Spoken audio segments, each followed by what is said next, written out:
The problem with females is an issue of loyalty. The problem is that nobody's going to know what you're referencing until we get to the end Everybody of the knows episode. about that. All males that listen to this No. know about that. The problem with females is an issue. It's an issue of loyalty.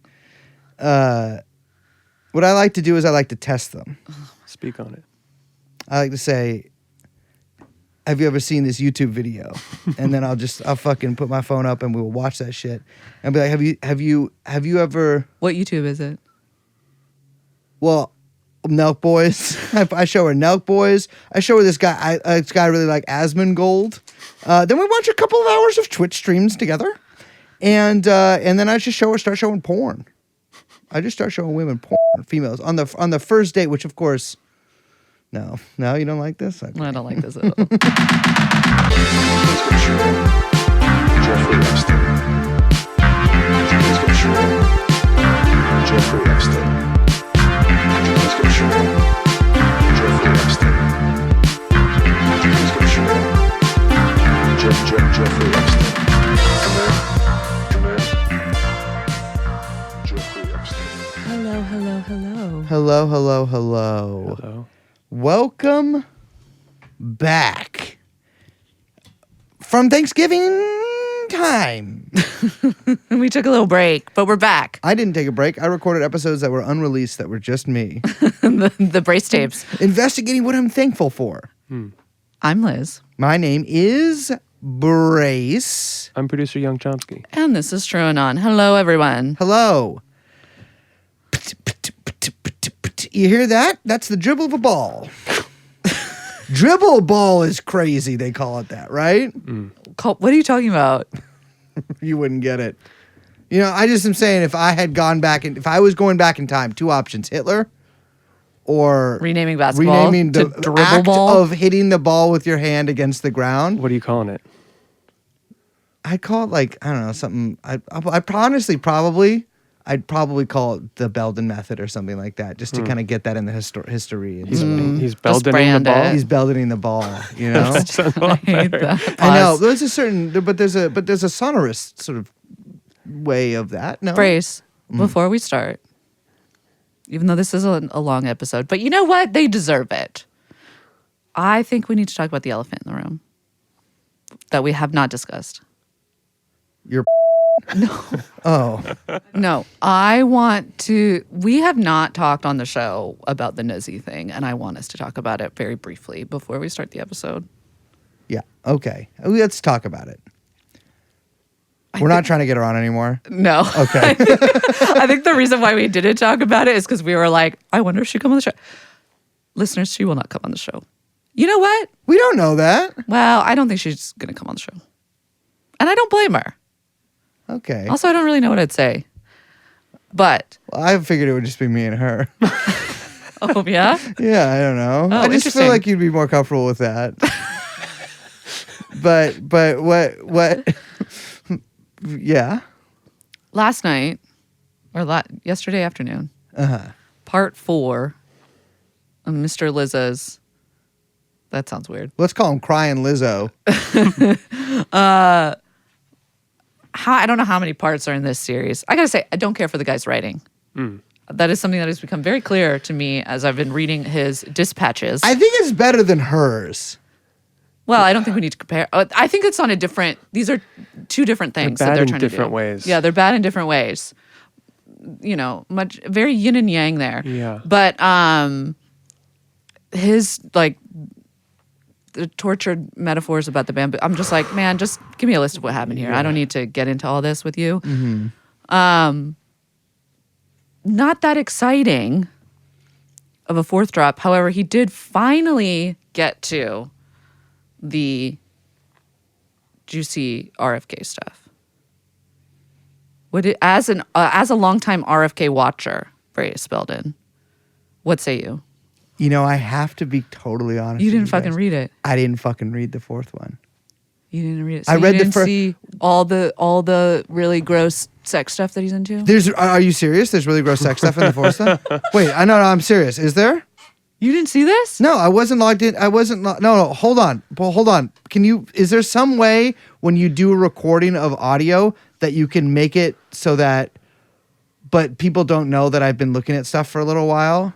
Do you know what I'm saying? Yeah, I think we usually do stuff like that. Oh God! All right, I'm using my. Are these the bullet points? I mean, there was like some of it's like fantasy stuff, right?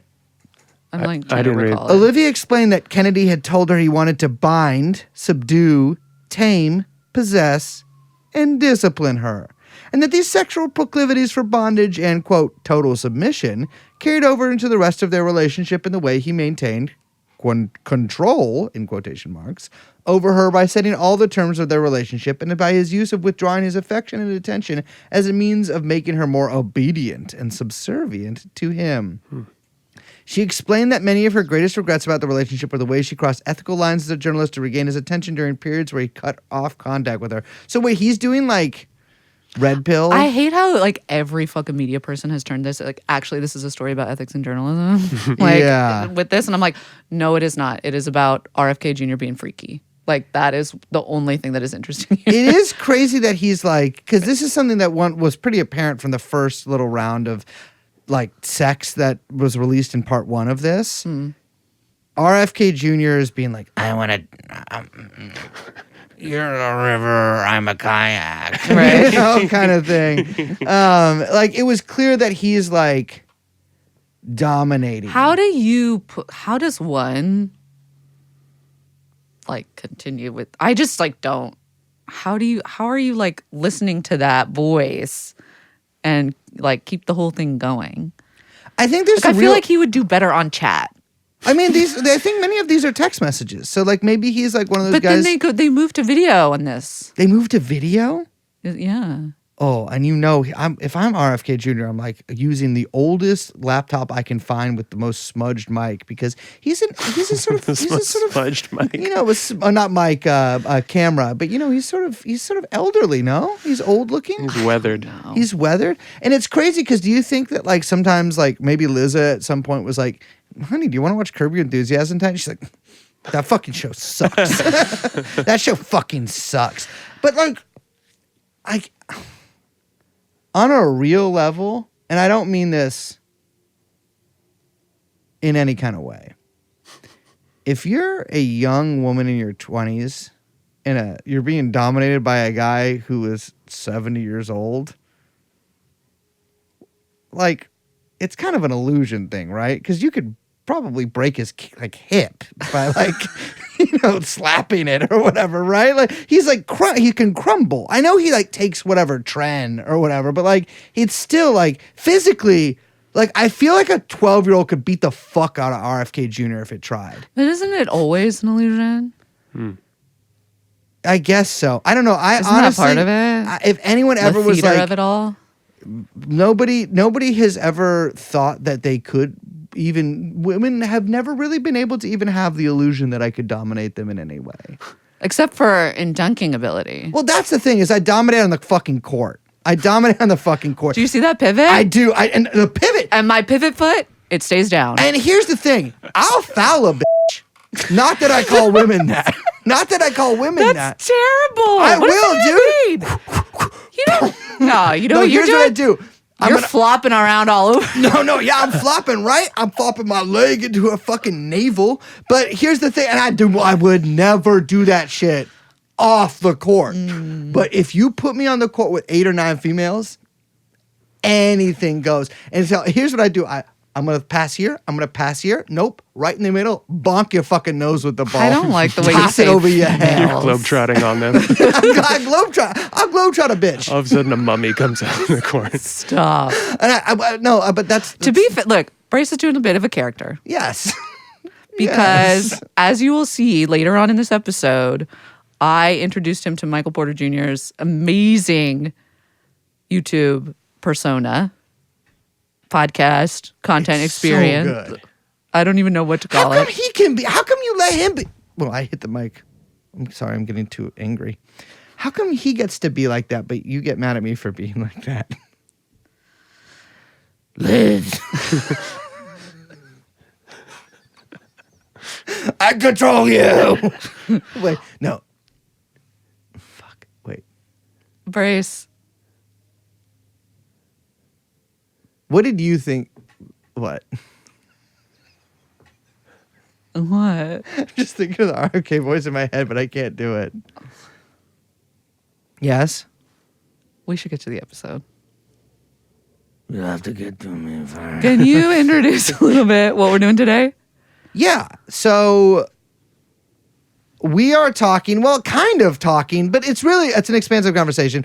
There was a pair of scandals, a twin tower of scandals that were hit by the plane of Kash Patel very recently. He went through both, kind of like when you do a double headshot. Yeah. Fast and Furious style. Exactly. When And they hit and this, obviously you've been despondent. Ugh, so despondent. The integrity of the game, one of your most invoked things that you invoke. But we've been wanting to talk about this for a while, and Yeah. and really more than that, we want to talk about gambling. We want to talk Yeah. about sports gambling, which We I love think talking is about really gambling. what this episode is mostly about. It's mostly about sports gambling. And we didn't even get to some of the really funny stuff about the indictments. I know. But we were like, Liz was. This is actually what happened. Liz was like, I don't fucking respect you as a man. That's It was crazy. It just and I said it in RFK Jr. voice. She's. Can you do it? I don't fucking respect you like that. No, I can't do it. don't fucking. What I gotta do to give it? You don't know ball. I don't respect you like a man. No, wait. You had the COVID-19 vaccine. It's like a little treble. I know. trembly. It's like You don't know ball. yeah, it is. Yeah, it's got a little bit. You know what it also reminds me of is like the woman in the ads who passed the cigarette. She's Yes. smoking it out of her throat. No, I saw a guy like that in a restaurant when I was fucking 9, and I was It like, didn't spook you? no, I put my finger in it. No, but it was an Italian restaurant, and I'm like, damn, no way he's eating noodles, right? Because What? it could just pop out. You know? Different pipes. Yeah. No, that's all one pipe, my brother. That's the different pipe thing. The is whole like body is one pipe. When you that's think of it. that's what they don't want you. That's fucking bam. It's kind of fast. Bam. Liz, because Liz obviously, well, we talk about Aaron Rodgers in this podcast too. People don't understand. Liz loves Aaron Rodgers. That's so unfair. Wait, are you To put you on blast like that? to put me on blast like that? Yeah. Okay. The real story. I do love Aaron You fuck Rodgers, with his but like vision, you not. might say. No, now I feel embarrassed because I know you were making a joke, but like I actually used to. So Aaron Rodgers is like should have been drafted to the Niners. Uh-huh. And I was always, and he wanted to play for the Niners. And I was always like, he would have been the most perfect quarterback for the Niners, all this stuff. And so I always was like a really big fan of Rodgers before all of this, like his like crazy Rogan turn Yeah. or whatever. And he became like such a different personality. So it's funny that you were like making a joke about that, but then I couldn't actually do love bullshit it because I was a really big Aaron Rodgers fan. That makes me sad. I know. I love sports. I like him now. You love sports. And this is the thing is like, And kind of all sports. well, I know you do. What sports you like? Do you like, are you getting into hockey? No, I can't get into hockey actually. I need to go to a game and then I could probably get into it. Yeah. I don't follow hockey. I don't really follow baseball. Really. Well, it's a slow game. Yeah, but I just, I don't really follow baseball. But who's your teams? Just to establish your credibility with our sports listeners. Oh, they're going to hate me though. But in my defense, I grew up in San Francisco. And we like the best team. Why would you not like the best at the sport? No, but my teams are the Warriors, the Niners. When I was a kid, I did love the Giants, obviously. Obviously. But I've also been watching a lot of the Knicks because we're here. Uh-huh. But I watch like all NBA. I watch all teams on, for basketball. So I'm dabbling all over the place. You took us to a Knicks game. Yeah. You took I forced you to Liz- Madison Square Garden, but you both had a really good time. Yeah. I took my fucking shirt off. Yeah. You should not do that. No, they said I could. In fact, a lot of the cheerleaders I could tell were sending me. Yeah, they had there you go. cheerleaders. I was a little surprised at You that. couldn't. Wait, you don't know about that? Yeah, I don't know. Wait, why are you the opposite surprised? of what I said? Because I was like, this seems so fucked up and sexist. Well, No, but I was That's just so- like, yeah, I I don't love know. it. Isn't that a football thing? Because the you should look into how they're paid, and then that'll fucking blow your mind. and they make nothing, right? Yes. It's like they make like $25 a game or It's make like nothing. less than Yeah. and their response. Yeah, it's really shocking and really bad. I know. It's which is crazy because I'm like, well, couldn't they just work for us? In this room, No, but like, couldn't we have a cheer squad or something? Like okay, like Knicks, well, you're not paying these women, like you're paying them $25 a game. Why don't we double it, 50? Come work for us and just kind of be in here and back me up, kind of in the studio. You know what I'm saying? Just like having a personal kind of band. I had a good time at the game. Yeah. I had a good time. I thought you did. I ate a pretzel. Ooh, that sounded like a child talking. Why? It's a game. It's a game, but it's not to me. It's life. Because the thing is, you love sports, and I've always felt like we couldn't really connect on this because to you, ball is life. To me, brain is life. Right? I don't need. You know what? I love both equally. Brain and ball. Pause on that. But to me, I'm like, I want to like it. I want to like it, and I do like that you really like something, and I wish that I liked anything. I think I also, as is very evident through this episode, I'm also very steeped in all of the, as our guest calls it, the lore Yes. of all the sports and sports media, of which I am like very, or used to be way more like active. An Are you active not active anymore? participant. I don't know. In the same way that I'm like not very online Liz like was banned from banned from RMBA. yeah, and Liz coined La Fraud. Like this is one of Liz's. Like a lot of people don't know this, but like the Liz lore is Liz coined La Fraud because she was the first to figure out he is La Fraud. He's La Fraud. He's La Cap. He's everything. Like Liz has a bunch of those that she came up with, and because of that, and because of just her interactions with like several players and He's stuff. got shooters. Well, you just had a lot of negative interactions with basketball players online. You know, and when Aaron Silver comes out and talks about all the abusive Adam fans, Silver. whatever. But his Jewish brother, Adam, I guess would be too. But when Adam Silver comes out and talks about the abusive fans, they're mostly talking about Liz. I know. What's the meanest thing you've said to an athlete? I've never said anything mean to an You've athlete. never, in all of No. your, but you're very passionate. You've never been like, fucking die. On the internet? Are you crazy? No. I'm not interested in like antagonizing the athletes. I'm here for the meta narratives. It's about the balls you don't dribble. You know what I'm saying? It's about Exactly. the games you don't play. Exactly. It's about the bets that you don't make. Absolutely. And it's about the poker games You don't win. that you don't win. Ladies and gentlemen, we have with us today Pablo Torre, and the interview with him will begin. What's it called when the two fellows jump for the basketball at the beginning of the game? The tip off?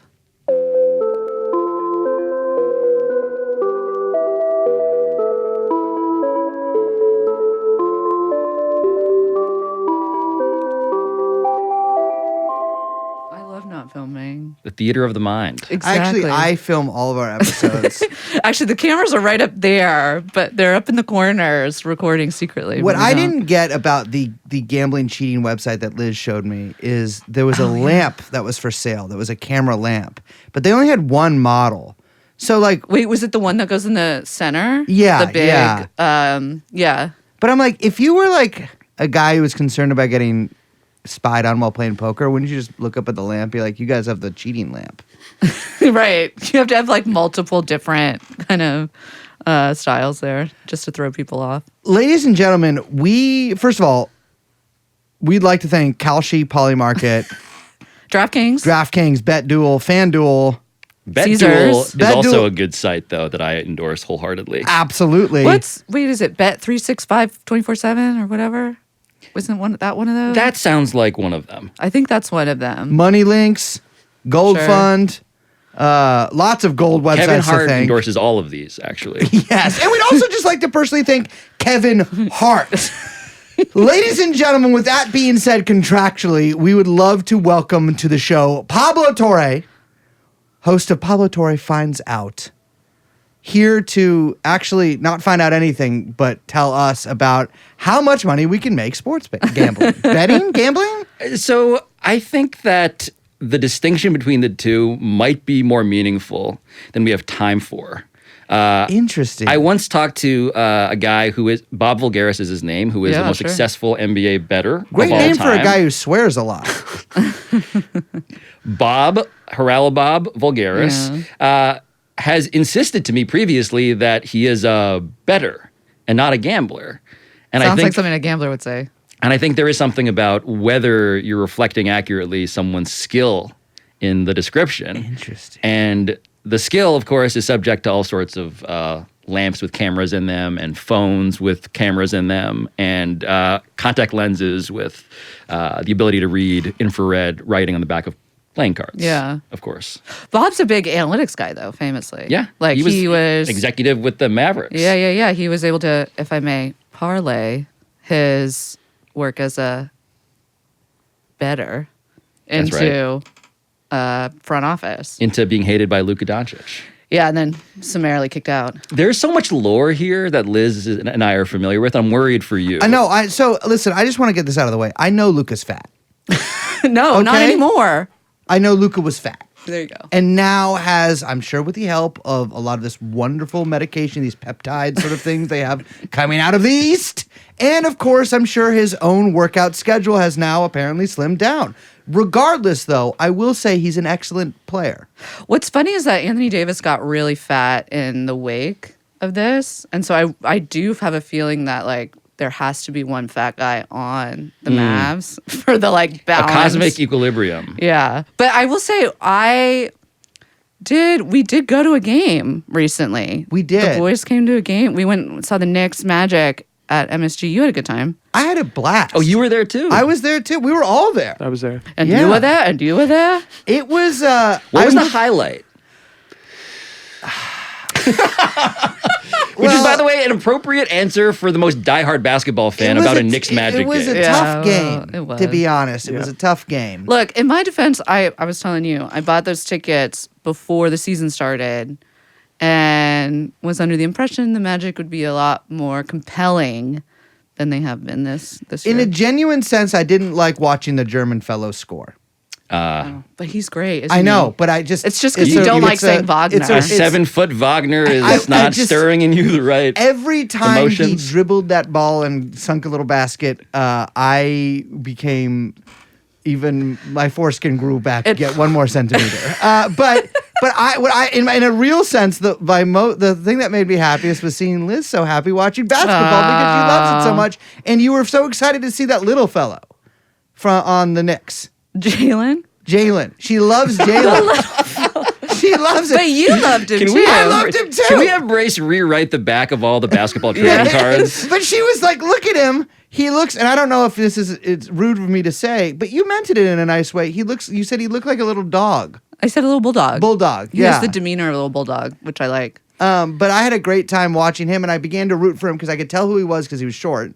And And he takes over the game. Well, and he is like a bulldog, genetically engineered thanks to his father, Rick Brunson, Yes. in a way that is apparently unsustainable. is his dad like a? Former Nick, Yeah. assistant coach on the team. Oh God! This is a whole other rabbit hole Well, of lore but that I'm also opening this up. is little gossip. So weirdly enough, the gal that I go see for Pilates was one of the on the athletic, in the athletic department at Villanova, and so she's a real character, like former Broadway dancer, big blonde hair. She's great, but. She trained. They started incorporating Pilates within like a lot of basketball teams because it's so good for balance and core and all this work, whatever. And so she used to train Jalen and Dante and all the Villanova boys. And she was like, I was asking her about them. And she was like, they are just such nice Catholic boys. She's like, they are so nice, but Dante definitely had a huge crush on me and used to call me a MILF, thinking I couldn't hear. It's a sign of and respect. all this stuff. It was so in his culture, funny. that is Yeah. the ultimate sign of But respect. sign can't of you see respect. little Dante being like so in love with, I mean, come on. So Dante as a character, his dad, one of the great tweets of all time is Dante reflecting on how he is now playing basketball after his dad had bullied him into trying to play soccer, and he like rebelled. Of course. And he, by the way, Dante spelled with an O. Sick. Yeah, love it. Okay, Just to give you a further texture for like I'm getting the family the picture here. It's great.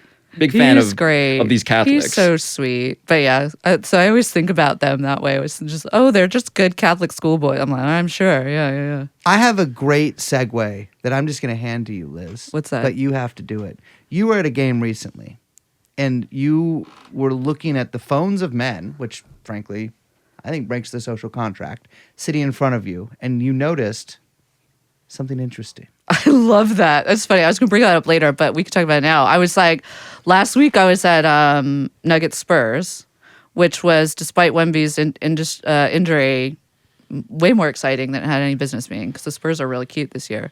But there was like 5 guys in the row right in front of me, and they all came in. I don't know. This is in Denver, so they're kind of like Midwestern big boys. And they immediately all take out their phone immediately as the game is starting, and they're just looking at how they're hitting all of their fucking parlays, and they're talking. I'd never seen anything like this before, like where they're just, the game is live in front of them, not even on a fucking TV screen, and they're showing their boys, like being like, look, hitting my points, look at what Jamal's doing, da da da da da da, like I did this, I did that, all through the phone. And your intuitive reaction was what to this? Because I find that unnerving and almost hugely an issue for the sport that I otherwise do try to love. Oh, I mean, it was completely like off-putting, and yeah, it's like it was both shocking and not surprising. Do you know what I'm saying? So not to be on a soapbox immediately, Please. but like I just think that basketball is fracking itself. Like the big problem with NBA fandom is that we care about individuals more than teams, and historically that's been attributed to like player empowerment or whatever. But the actual problem I think that's happening is that we are incentivizing paying attention to micro events Yes. that have nothing to do with the actual game in the context of 2 teams playing against each other. And I think that basketball is like running the risk of poisoning its own ecosystem by drilling for the money inside of these small, like buried things. I just think it's like it's not good for the long-term economic viability. Forget about like the I like it one way versus another. I just think it's actually threatening to like the premise of why a sport is good. Well, it's like, I completely agree with you. And it's also, I think that, I think a lot about why it feels like the NBA has embraced all of the gambling stuff a lot more, I don't know, like readily, or at least like outwardly, than other leagues. I mean, it feels that way. Yeah, Adam to Silver me. wrote an op-ed in the New York Yes, Times in like- 2014. Yeah, single over a byline. decade ago. Yeah. We should make this all legal. But even like the NFL, which has historically had such a huge ecosystem and culture of betting, although it's very different, I think. Like for some reason, it feels very front and center with the NBA. Some of that has to do with the media. We can talk about that too. But I also think it has to do with the like analytics revolution, which really changed the NBA in a lot of different ways, where like there's sort of like 2 waves of it, from like there's like 96 to like 2010, where you're going from like the box score era into kind of early advanced metrics. But in 2010 to like 2020, basically, so all this is kind of happening over the last 20, 25 years, where you have the kind of like second spectrum and like optical The analytics motion and tracking. Hold on. motion tracking. What the fuck are you guys talking about? So you're talking about literally analytics of like what the players are doing on the court? I'm talking about, and this is, I think, underappreciated. Yeah. So there is literally a company called Second Spectrum that has since transformed into this larger enterprise. But the core of it, there were these things called Sport View cameras before then. And Sport View cameras were much like this lamp above with a camera hidden inside. There were cameras in the ceiling of every NBA arena. And this technology was, once upon a time, Israeli missile defense technology. which is not a joke, and it would scan all of the moving objects on the floor in order to create a live, essentially computer vision simulation of the action on a basketball. And this started when? So Like- this was happening like in 2010, 2012. I was going to Yeah. like the Sloan Sports Analytics Nerd Conference. That's the big one in Boston. Remember we looked at that? Yes. Yeah. The idea of you guys there would be, it makes me happy. Just the idea that We like, should go. I think It's in March, unfortunately, next year. Oh, okay, yeah. the point though look into is, it, though. and to the larger evolution of that event, because not everybody, unlike Brace, we can't all dunk. Yeah. And so Yeah. those What a who pro. those who want to get into sports, they fetishize the general manager.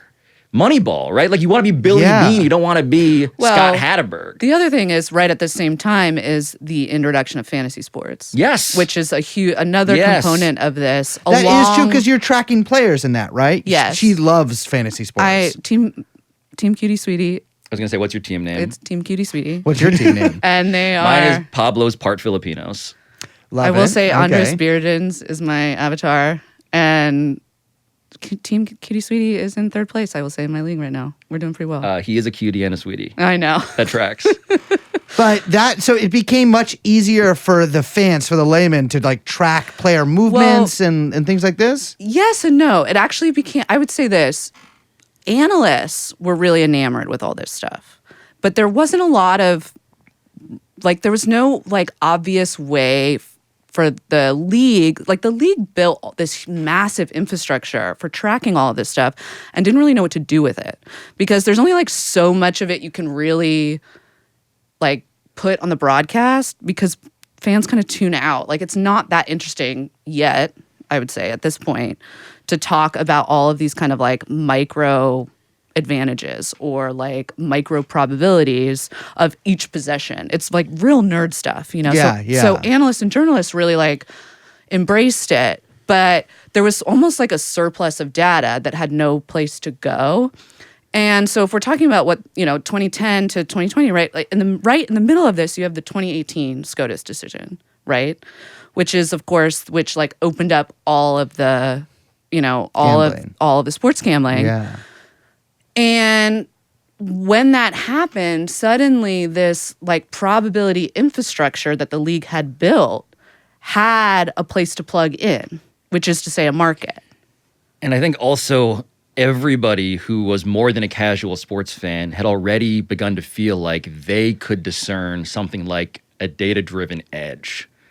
So everybody watching the game is and this is the thing about sports that's very funny to me, unlike politics, is that actually, if you're just a maniac who loves sports and you watch your team with a degree of just specificity and micro intensity, you might actually know a lot more than the national figures who are Sure. just very, very, gas baggy about all of this. You might actually be an expert by virtue of your own particular expertise. And so when you combine that with the fantasy sports industrial complex, and you combine that with the fact that data won. Yeah. I mean, the whole story of Moneyball, by the way, is simply that I guess we should consider what the numbers say as opposed to gut and gut feeling. Yeah. All of this sort of is converging on a game, a sport that is also suddenly unleashed when it came to building markets for not merely big bets, like the kind that your bookie on the corner would take from you, but micro, tiny prop bets. Yeah. Which are so obscure as to have never existed before because there was no menu. But there was also no way to actually calculate those odds, right? Until you had all of this data that was being tracked, which is only going to continue because, there's all this kind of wearable tech that they're trying to introduce or teams have introduced. That's my favorite futuristic bet, by the way, is Yeah. whose heart rate is Oh, spiking wow. right now. Yeah. Like I mean, betting there's so on much. a panic attack, basically. Yeah. Well, wait, they're making NBA or they're having NBA players wear wearables? Well, like so an Oura? some of this is but also, okay, so there's another component of this, which is also sports medicine, right? Which is that there is a lot of reason to be tracking, to be cultivating all of this data. And it has really changed the way, let me see, how do I phrase this? It's changed the way in which players approach their bodies and their careers, especially when you get up in the upper echelons of of talent, basically, and and what that's worth. Obviously someone like LeBron or Djokovic is going to take care of their body in a different way than someone who's kind of like a journeyman in the NFL or the NBA, right? Well, LeBron says famously that he spends $1 million a year on just like his LeBron physical says a lot of upkeep. shit. He also has read the autobiography of Malcolm X and definitely enjoyed it. Oh, Yes. yes. Yeah. But from a pure just like biometrics thing, I reported a story about this for ESPN when I was working there at the magazine a zillion years ago. And yeah, you learn things like, oh, wow. And this is like ahead of the Andrew Huberman, I suppose, sort of like, now everybody knows sleep is important. Shockingly, but they were like NBA teams were strapping their athletes to sleep monitors, to heart rate variability devices, to effectively Oura rings before those were consumer products, and they were essentially being monitored by their boss when they were at home. Jesus Well, and Christ. so And so there are problems with labor and management and like who gets Sure. access to your most intimate information. That's and all it's in there. interesting because it's kind of coming from, it's both about the health of the athlete, of course. It's always about the health of the athlete. But it's really about risk. Yeah, it's about Right. performance. It's about performance and about risk. And these teams mitigating their risk level. You look at someone like Wemby last year who got shut down when they detected a blood clot. It's like you're only seeing a blood clot in a shoulder if you're getting you're in that Pronovo every week or whatever. You know what I'm saying? That's not something that up until this point we had, technological access to that information. We just, it wasn't there. And so my whole point is it's not just that this stuff is that all this tracking exists for gambling purposes. But once the data is collected, it's almost like it needs to find liquidity. You know what I'm saying? Yeah, The gambling markets open that up by the pure fact of the data being created, I guess, is kind of, it's a little bit backwards in the way of thinking.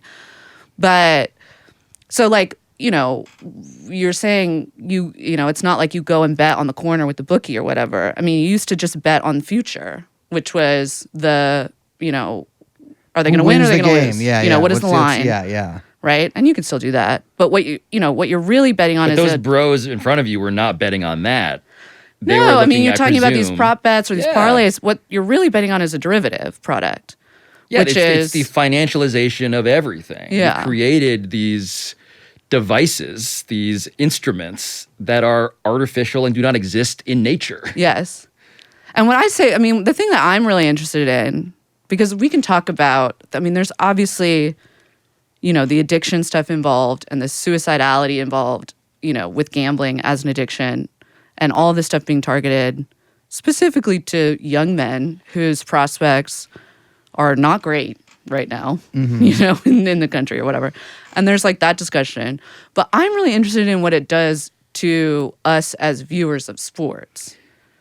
I mean, that's where I think that fantasy sports are an interesting comparison point because fantasy became an enormous industry and remains as such. But also, it is unfortunately pretty boring to hear someone go on at length about their fantasy team. Yeah. And so the question... I don't think it is, Liz. This is why I never talk about Sweetie.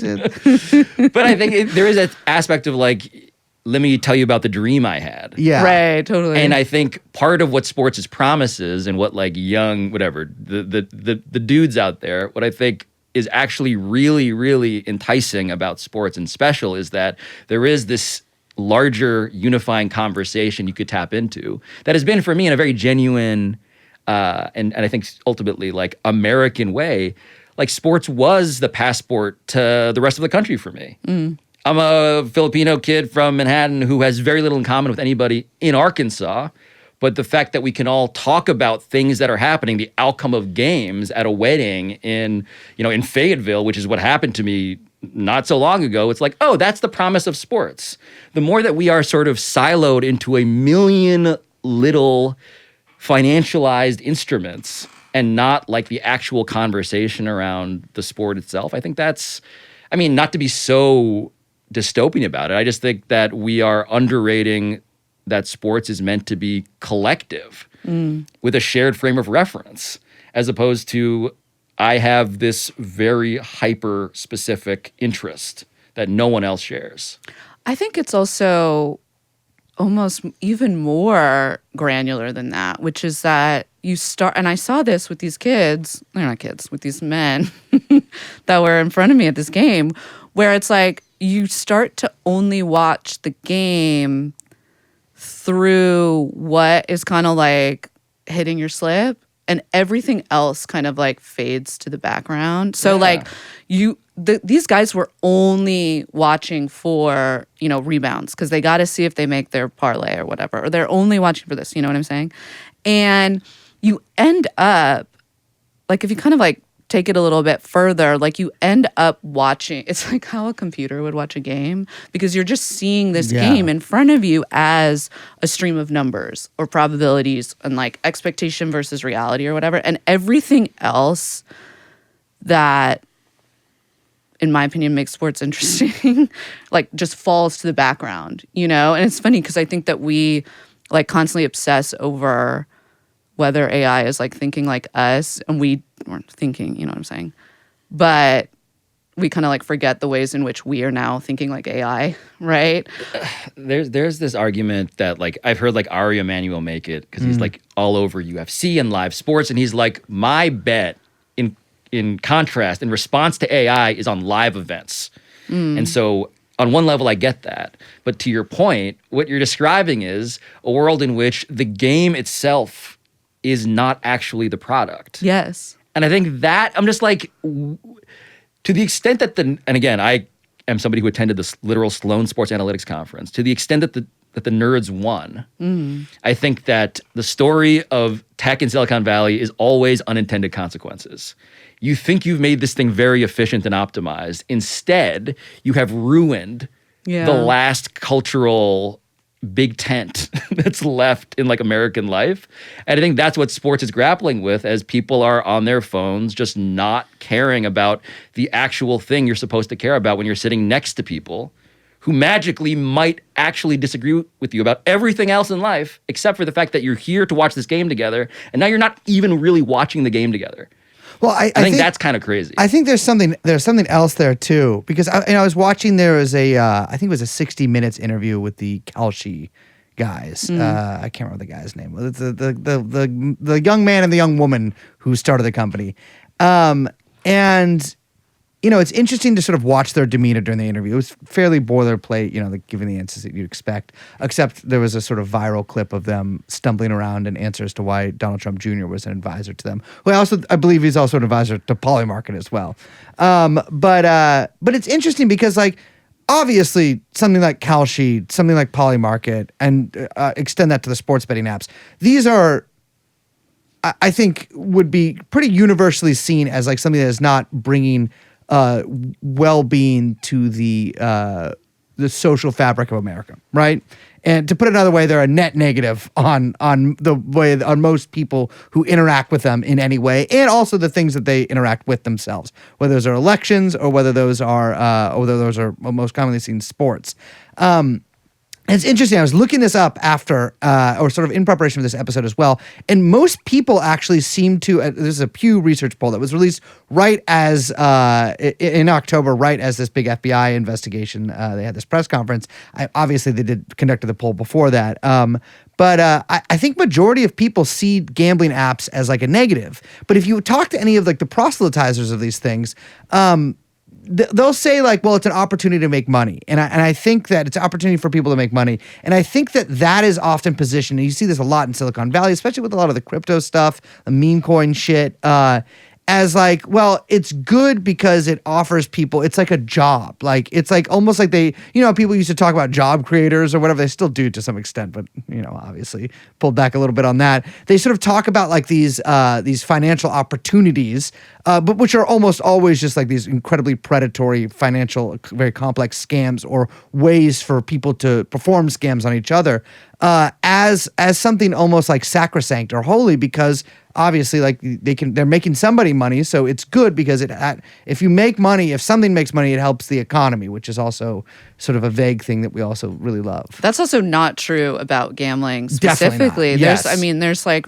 There was a huge study too. I think it was in Brazil a little while ago, where sports betting has also taken a hold quite strong, and because you're actually, just on a pure kind of economic level, you're actually diverting so much money from the economy into a non-productive sector. Like it literally is being like leached out of, even consumption can be more productive because it's going back into the firms or whatever. But this is like, so it's just leaching it out of the economy. You know what I'm saying? And that's not, even getting, that's like a very, very pure, like, I don't know. I never talk about things as like that cold. But I was very talking to somebody about interesting. this last night, and it's like, one of the arguments for legalized sports betting is that like, no, it's not in the hands of organized crime or whatever anymore. But I'm like, okay, well, if $50 goes in the hands of FanDuel versus like, the Gambinos, a road doesn't get built either way. You know what I mean? It's not like it seems Actually, a little the ridiculous Gambinos to are me. very big on public infrastructure. You know what? I will say, from what I understand, a lot of sort of mafia jobs now, you're making like $75K a year. Like you just Ooh, kind that's of rough for the I know, mafia. This whole FBI thing has been big for the mafia. They're back. Apparently, in ways that we didn't anticipate truly discussing at this length, they are back. We should get into this actually, because this is about gambling too. But we should talk about the Yeah, FBI. we can get more into to the sports betting a little bit later too. I also- got more to It's say all on that. connected. I dare say. I think all of this is more connected than anybody who is involved in professional basketball would like to admit. Both the Yeah. mafia and the poker and the sports betting stuff. Well, so I've been saying to Liz for a long time, I'm like, isn't this all rigged? Isn't this whole fucking thing rigged? And then, of course, I'll clarify that I'm specifically talking about the sports that she, in particular, likes. But I've always been like, isn't this all rigged? Like, aren't they all kind of like doing bets and all this stuff? And thank God, my best friend Kash Patel came out and gave a little press conference of some arrests made. I believe on October 23rd for two. I don't know why I pronounce it like that. For Just like the owl in that commercial, in the Tootsie Pop commercial. 1, 2, 3. for 2 cases. Operation Royal Flush. Yep. Let's just glide on past that. Straight on to Operation Nothing But Bet. Now, Pablo, That on your one's show, the worst. I'm sorry, that's the okay, worst. Cool. Abandon me like that. Nothing but bet. I think it's good. You think it sucks. You think it sucks. I think it's pretty good.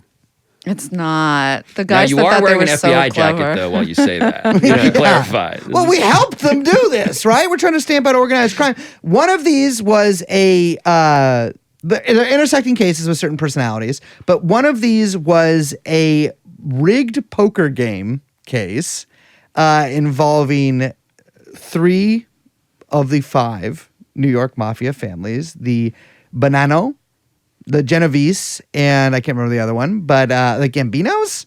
Or am I just making that up? I don't know if it was, maybe. I can't remember. Which of the ones shot Curtis Sliwa?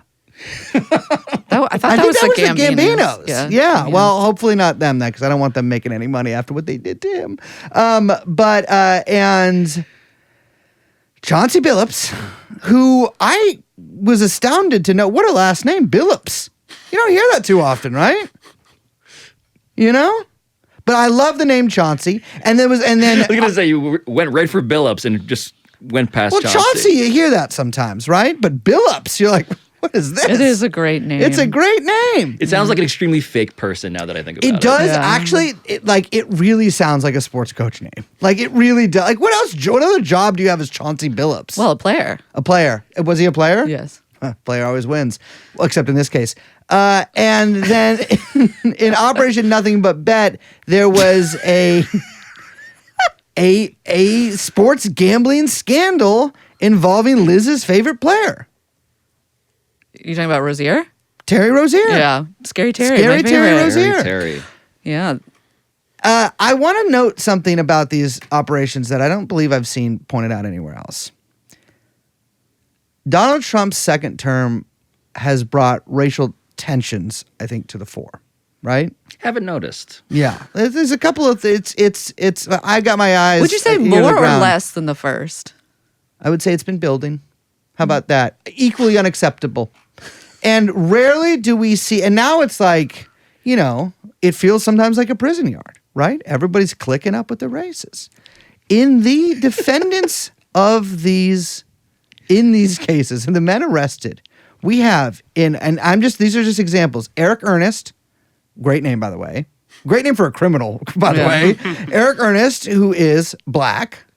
In fact, so black I can't even say his nickname. Shane Hennon,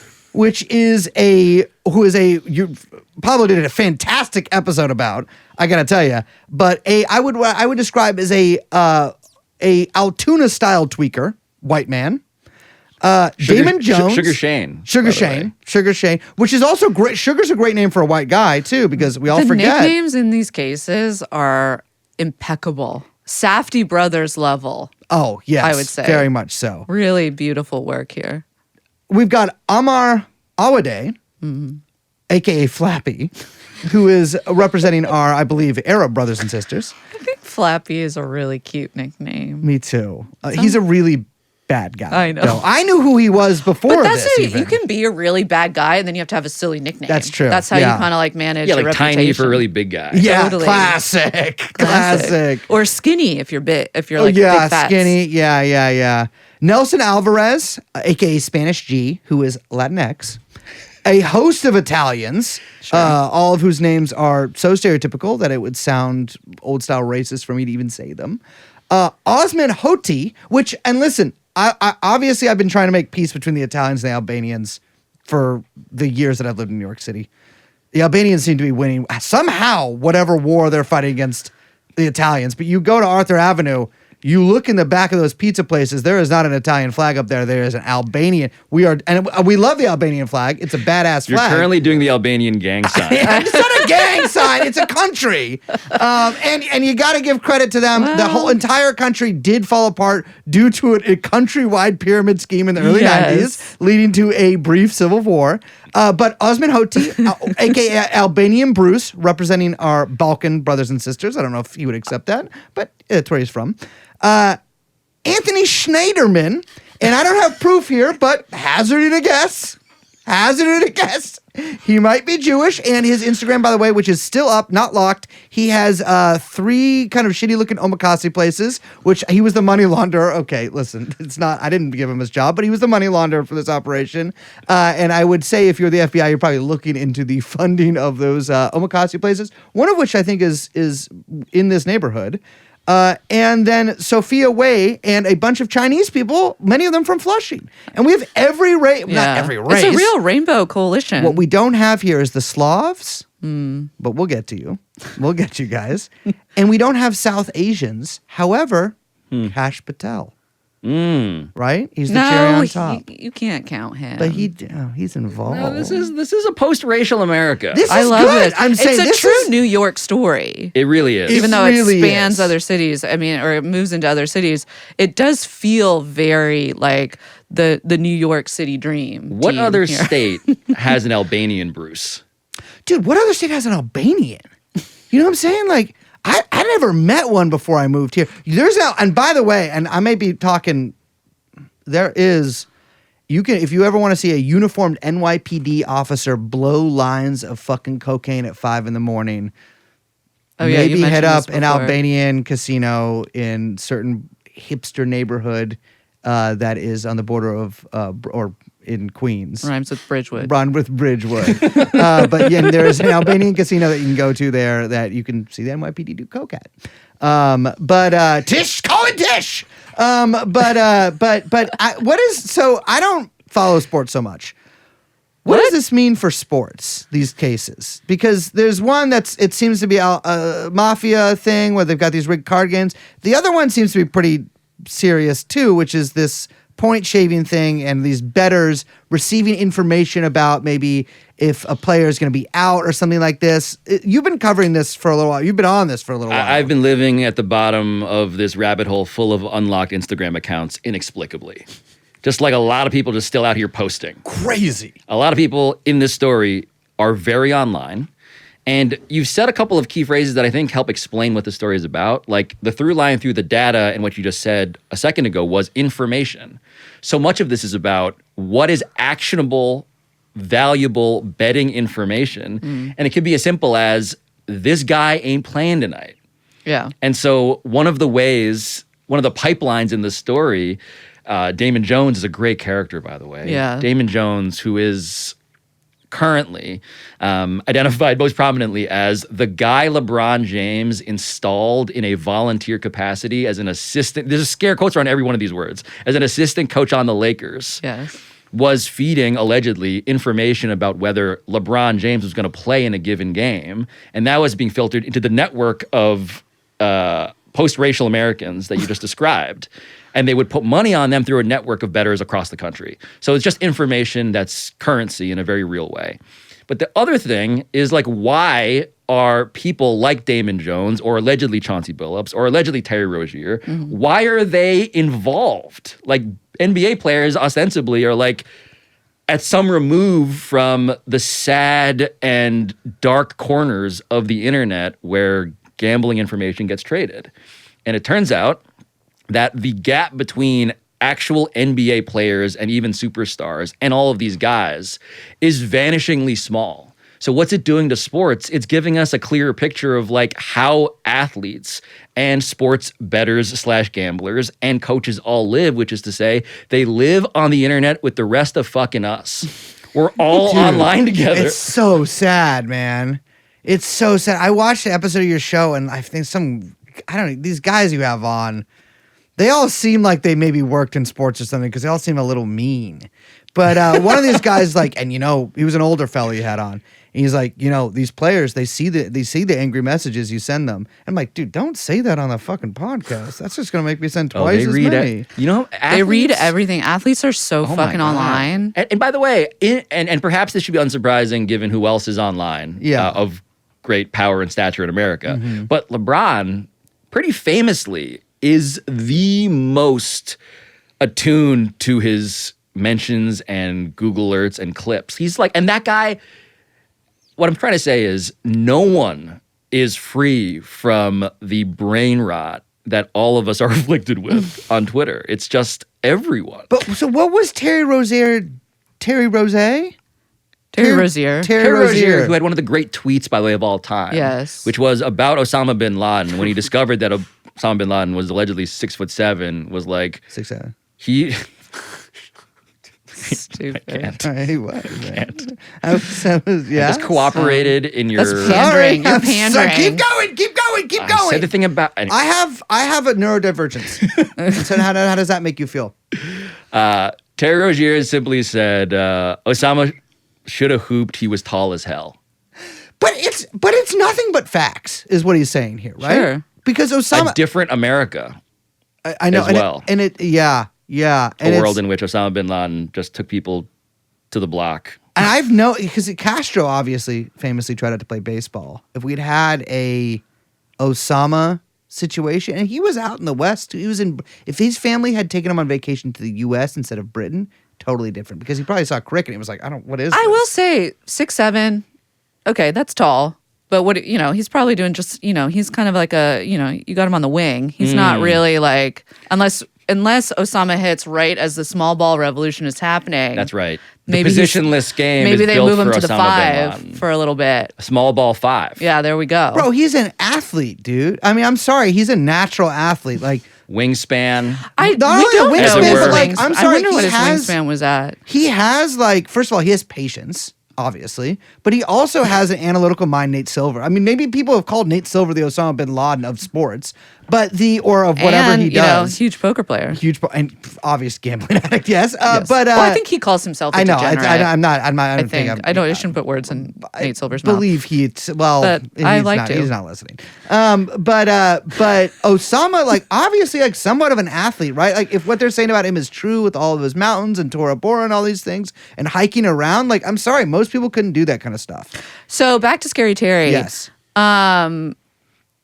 Terry, I will say, was doing something that fans have alleged players had been involved in since the dawn of time, which was, obviously this is aided with the proliferation of betting apps. It makes it a lot easier, a lot more decentralized for people to track this. Although it does seem like the league does know what the fuck is going on. In ways that they don't want us to fully appreciate. Of course. But Terry was basically letting his boys know, I'm not, like you said, trading information or, like pulling himself out of games. That's the big one. Like what we call point shaving, where you're, trying to hit an under, et cetera, et cetera. Yeah. So, Race, you mentioned before, like, how rigged is all of this? I think the other thing that's happened to sports because of what Liz just described is that people are very understandably alleging that so much more is rigged than they realized. Yeah. And now it's impossible to rule it out just based on the available trend lines. Because the thing that's happened, the whole hitting an under thing, is a thing that a player can rationalize if they want to be vaguely ethical about what they're doing. How so? Because they're not changing the outcome of the game. What they're doing is saying, I'm just going to take myself out of it.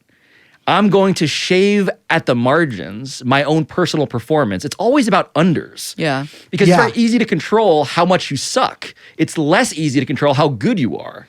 Yeah, exactly. Facts. Like you're never gonna be That's like, so I'm facts. gonna do fucking 5 dunks or whatever because you might not be able to, you're not brace level or whatever. But like, yeah, you can be like, Precisely. I have because something that Jonte Porter was doing. Yes. My 2 favorite things: faking sick and making money. But he would just take himself out of games, and people would win bets, basically betting on that, right? And that's what Terry Rozier was also alleged to have done. Both informed their friends, I'm going to take myself out of this game, take my unders. Yes. So I'm going to underperform what the sports gambling operators are saying is going to be my number to hit, whatever the line is for rebounds and assists and points. And Jonte Porter, same deal. He was like, I'm not actually throwing games. I'm just taking myself, Jonte Porter, who's like a minor character, out of the game. And because there's a market for that, I'm not actually adversely affecting my team. I'm just telling someone that I'm going to be less involved. And that's how you rationalize this. I think, it's funny because so many people have been tracking this stuff.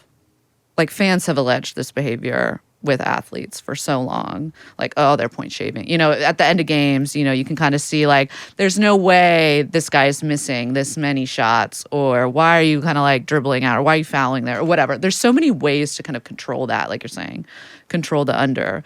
And fans have alleged that for so long that, I think that that like so many players are doing this. It's not just the Jontes and the Scary Terrys, who what we're talking about are like 8th, 9th men on a team. Like kind of like you say. Out of how many men? Well, you say like you're always playing 5 guys, right? And so when you say that 8th or 9th, it's like in the rotation. They're kind of like down the line on the bench. I mean, Jonte Porter, one of the reasons he got busted is because they were like, who the fuck is betting on Jonte Porter? Which, fair enough. Yeah. Which, by the way, is how a lot of these things are getting flagged. Because even Yes. Terry Rozier, who's a more notable name, Yeah. people are still like, why is there so much coming The in volume. Yeah. on and under seemingly randomly? Right. And that's, so to the extent that leagues are aware of this, gambling operators are in fact incentivized. In fairness to them, they're incentivized to catch this stuff. The question is whether this stuff, betting on unders, would have ever happened in the absence of legalized gambling. Yeah. Which, again, consult your local mob-associated bookie.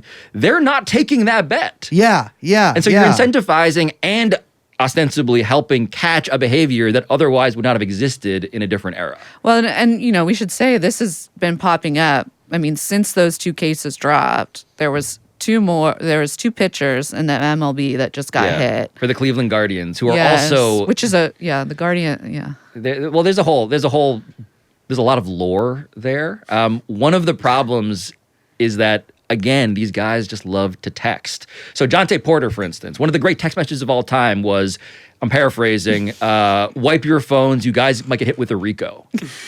Great text. Wipe your phones.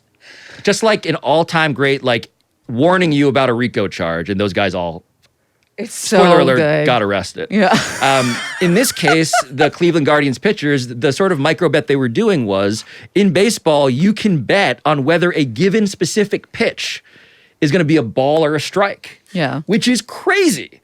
And so one of the greatest relief pitchers in the game, Emmanuel Clase, for the Guardians, he would tank the first pitch of at-bats and throw it into the dirt.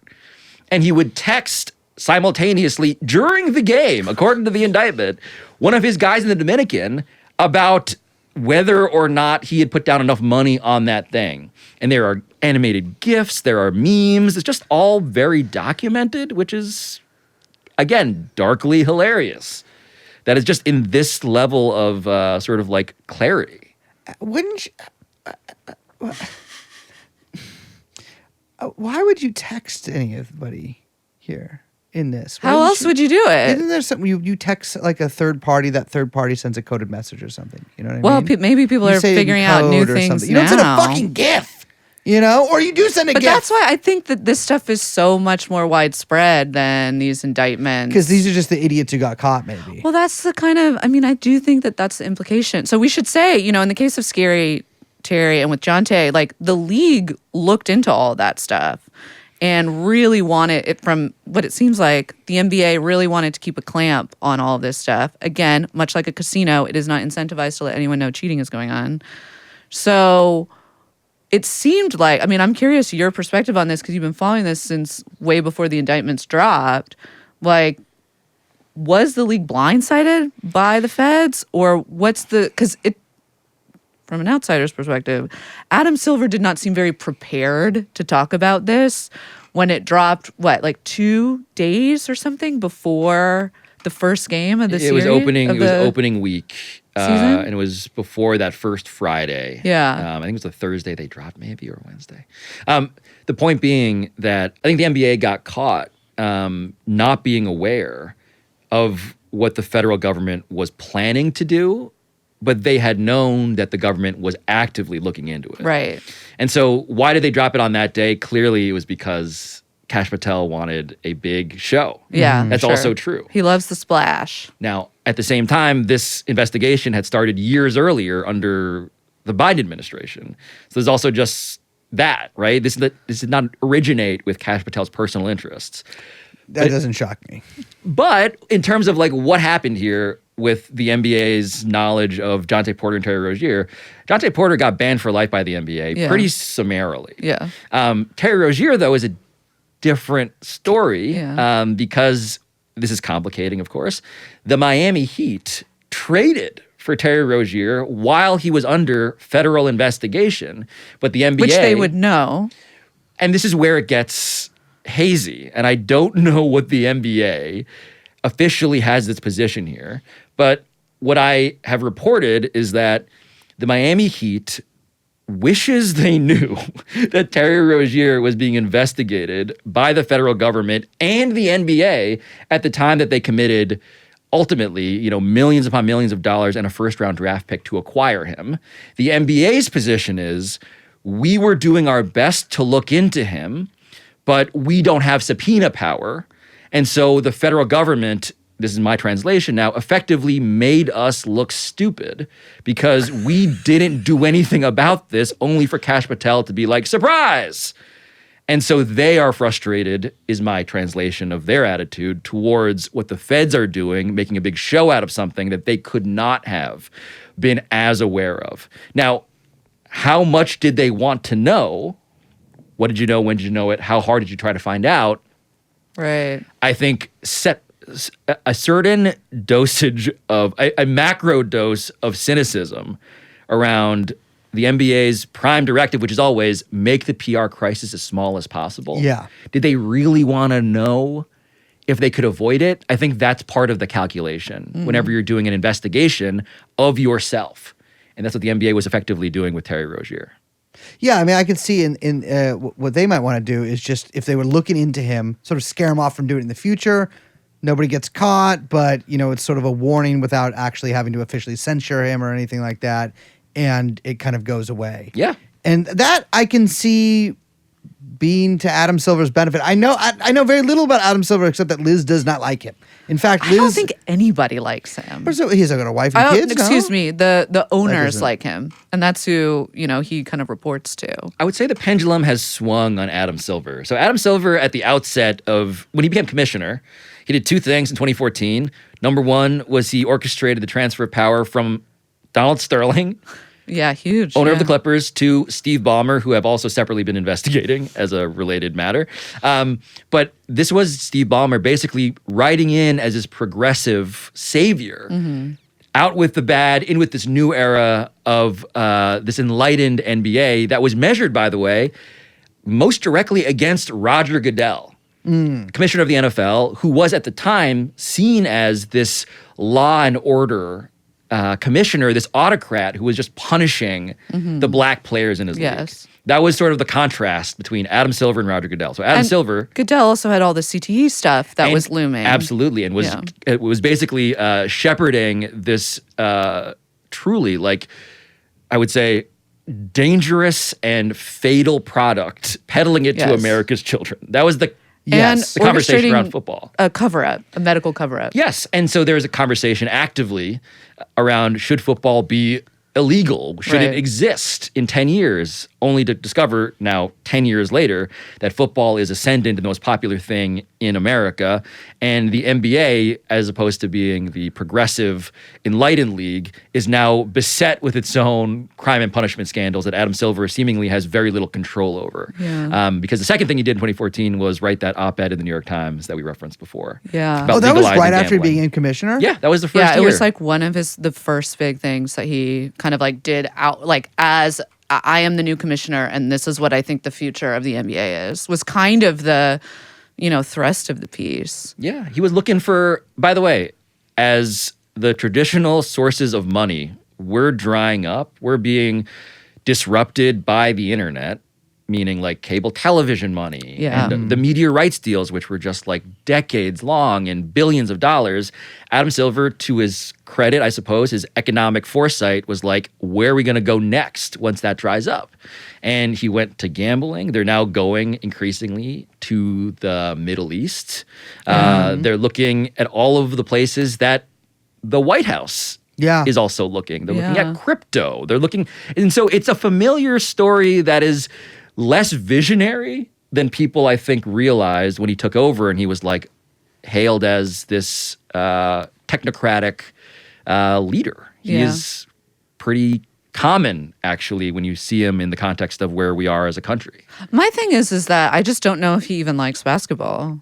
I mean, like, you watch him talk and it's shot. We were just talking before we started recording about this really famous, his immediate response to the federal indictments, like on national television, it was like in the middle of an OKC game, like opening game of the season, and he gave the worst fucking answers you would ever heard. It was shocking. It was like, bro, you're the one who kind of like okayed these questions, I'm sure. You're the NBA committee. Why are you acting as if you have no idea how to answer these? They were total softball He just had a questions. fucking panic attack. But Brace, it's have just you- like have- the least charismatic person. Have you seen Adam Silver? I have. I Googled him the other day. Yeah, he's a very like kind of like Yeah. looking guy. Well, not the only Silver that's like that. But I mean that's I guess I don't understand is like his thing he came out and said after this was he was talking about in-game prop bets. He's like, "Oh, these are bad. These are bad." And those seem to be like they will sort of be the sin eater for a lot of this, right? Like I don't know if they'll actually get rid of them. They can't. I don't think They're the most profitable product for the companies. Well, so here's what I understand about prop bets. I love to gamble. I have a whole theory of gambling I have made, and this is financial advice, but only to people who are really lucky, and you know who you are because you can feel it inside of you. Gambling makes money. If you gamble long enough, the arc of gambling bends towards the money and you having it. But I love to gamble. I do not like sports gambling because What do you gamble on? I like to play like craps and I like roulette. You like things that can be simulated in an AOL chat room. Yes, but I like to play them. I don't gamble IRL. online. I don't gamble online because I genuinely do have extraordinary luck. But you know what I like about that? Those are two community-based games. Yes. True. And I like because you're blackjack. in you're with the people. I don't like games of skill. I like games of chance. Hmm. It's I have follow-up questions about your perceived luck. Yeah. I've had a lot of unlucky things happen to me, but the way I was able to get out of them were from extraordinary injections of luck from what I can only think of as Almighty God, right? I mean, who else gives it to you? But think of it like this: in every person, there is a certain amount of you have strength, you have it's like a RPG or something, right? You have intelligence, you have magic or whatever. I have great luck and also great strength and great, of course, sex. And like appeal and stuff, not physically being able to do it, and intelligence and wisdom and all of these things. But my luck skill is out of control. I love to gamble, But I thought it was chance, not skill. but having good luck is a skill, because it's about your faith in God, and faith is a skill, which just you don't understand. But prop betting to me, it seems like it's bad odds because you think that like You think?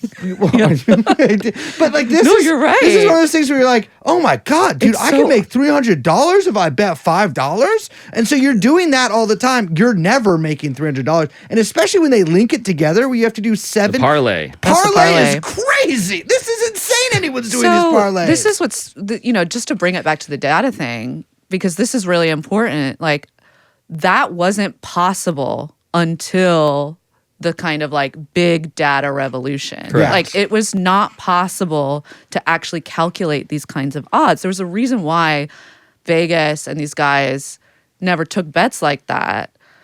Mostly, because it was no bookie could calculate those odds. Right. It was way too complex. Now suddenly, I can't remember which was the first to introduce. I mean, I remember when I was looking into all this stuff, that I found out, but I can't remember if it was DraftKings or if it was one of the other ones. But it was pretty early on that one company was like, okay, we've now got the parlay. And they had figured out how to string together these like micro bets, which again are only possible from the kind of like data revolution, feeding all of this sort of like new micro probabilities that are able to be quantified from this new tracking stuff, right? Into like big data computing, that they were kind of able to figure all of this out. And it's all proprietary, obviously. But your instinct about it being like a bad bet is totally correct, because the odds are so obscene and they're making hand over fist on these bets, and there's a reason they push them so much, right? Well, that's my thing is like, if someone's being like, you can make a lot of money here, I always like, in any other context, you're like, you're trying to fuck me somehow, right? Like, you're trying to trick me. And in this context, you're supposed to be like, well, maybe I can make a lot of money here. Well, I think unfortunately, a basic understanding of probability has never been more important. Yes, yeah. Like now has to be like a required they don't want kids learning calculus, but they got to at least learn this. No, and I think, yes, this is the most popular product among dudes, a parlay, because you put in the least amount of money to make the most. Yeah. And the issue, of course, and this is, I think, a key disclaimer that should be appended to every discussion around legal gambling.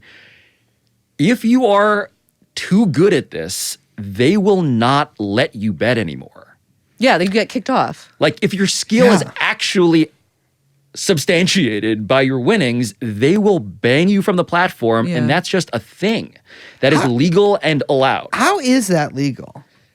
First Amendment? I don't quite know if this can be legislated into. I don't know if we can legislate protections that, as in, you must allow me to continue to bet. The Gambler's Bill of Rights. Yes, genuinely. As one of this country's most mysterious gamblers, like, it is crazy that nobody is out there to represent us in Congress. Obviously, several beautiful. Anna Paulina Luna has DM'd me quite a bit, not about gambling related matters, but other things. It is crazy because it's like, if you make too much money on this platform that promises you the ability to make money, you can no longer use the platform. In fact, you might be blacklisted from the entire industry. If you understand probability too much, they're less inclined to let you try and win money from them. Couldn't that be like a title whatever thing about people who have autism? Can there be a super PAC for gambling addicts? I mean, there kind of is, but they would probably, yeah. You know, it's funny because we were talking the other day and we were saying, like, is any of this stuff ever going to get regulated? Yeah. And I was saying, like, I don't see a world in which that happens because to me, one, the constituency isn't there. Like, you would need some sort of, like, Mothers Against Drunk Driving group to come in. A DARE program of sorts. A DARE program. But like, every institution, including the users, which is like a huge, base, like, is incentivized to keep all this shit going. You know what I'm saying? Like, there is no who's other. the John Benet Ramsey? Yeah. Who's the character that sparks? Well, it's not going to be Scary Terry. Unfortunately not. Well, I mean, this is Kash Patel called this the NBA's big insider trading scandal, or basically saying like this is like the big gambling scandal that's gonna rock sports. But like the way I view it, I mean, this is literally just me filtering Liz's complaints over the years about how sports and the sports media works. It's like, all sports leagues are completely in bed with all gambling companies. All sports networks are basically just gambling shows at this point.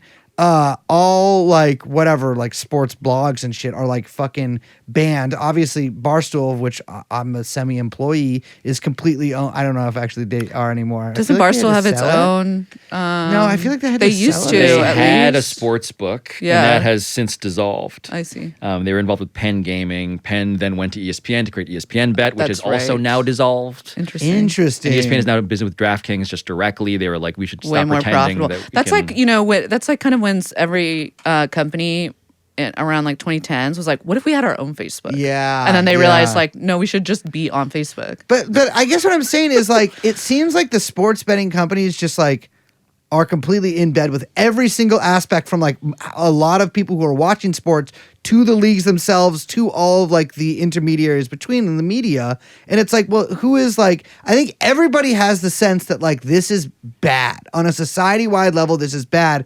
And not only that, it's bad for the sports, like what you guys have been talking about. But like, it doesn't seem like there's any actual will to do anything about that. I think it's tough.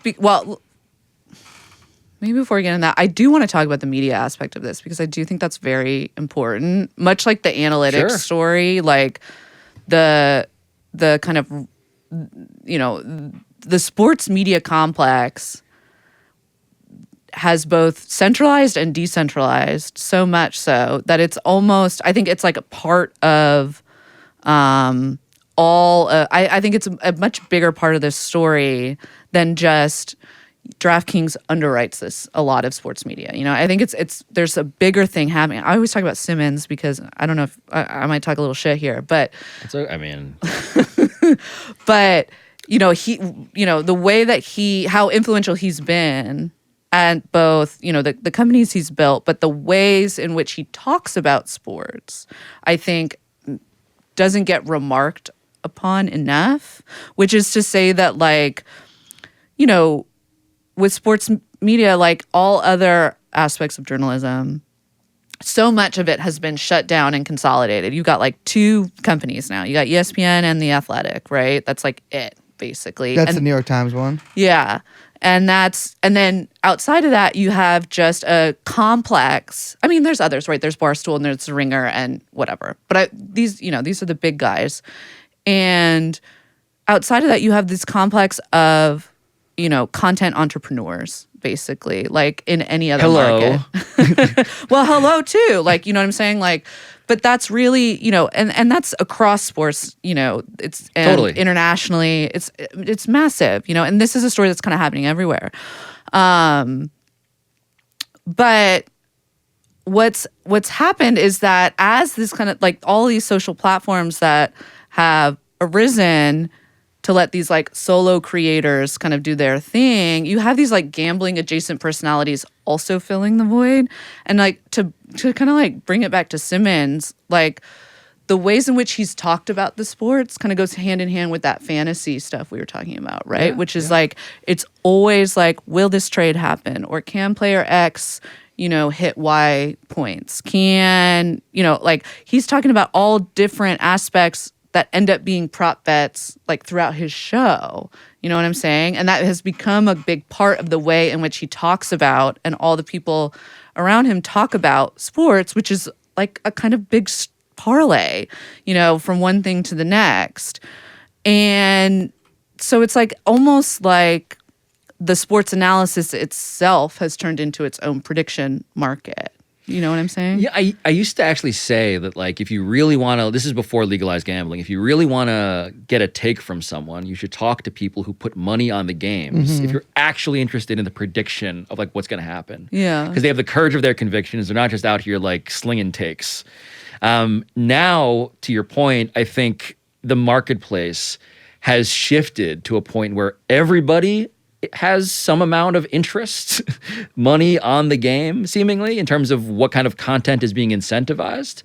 And with Simmons, like, I think we're going to be nostalgic for actually his approach, which is to say he still cares deeply about the teams that he cares about. That's true. But he's also, like, guessing the lines with Cousin Sal, who is not a defendant, but an actual person. Is it Cousin Bill Simmons? yes. Or is he a universal cousin? The royal cousin. The royal, Sal. yeah. But I think it's like he can do both. But I think what's happening now in media, from a pure, like, what kind of stuff are we getting and what are they talking about? I think there are lots of people who just aren't incentivized to talk about this stuff in a way that endangers the money that they are receiving. Yeah. And so it is hard for me to divorce the style from the following the money aspect. Yeah. But if you follow the money, like, here's my position. My position actually is not we should outlaw gambling.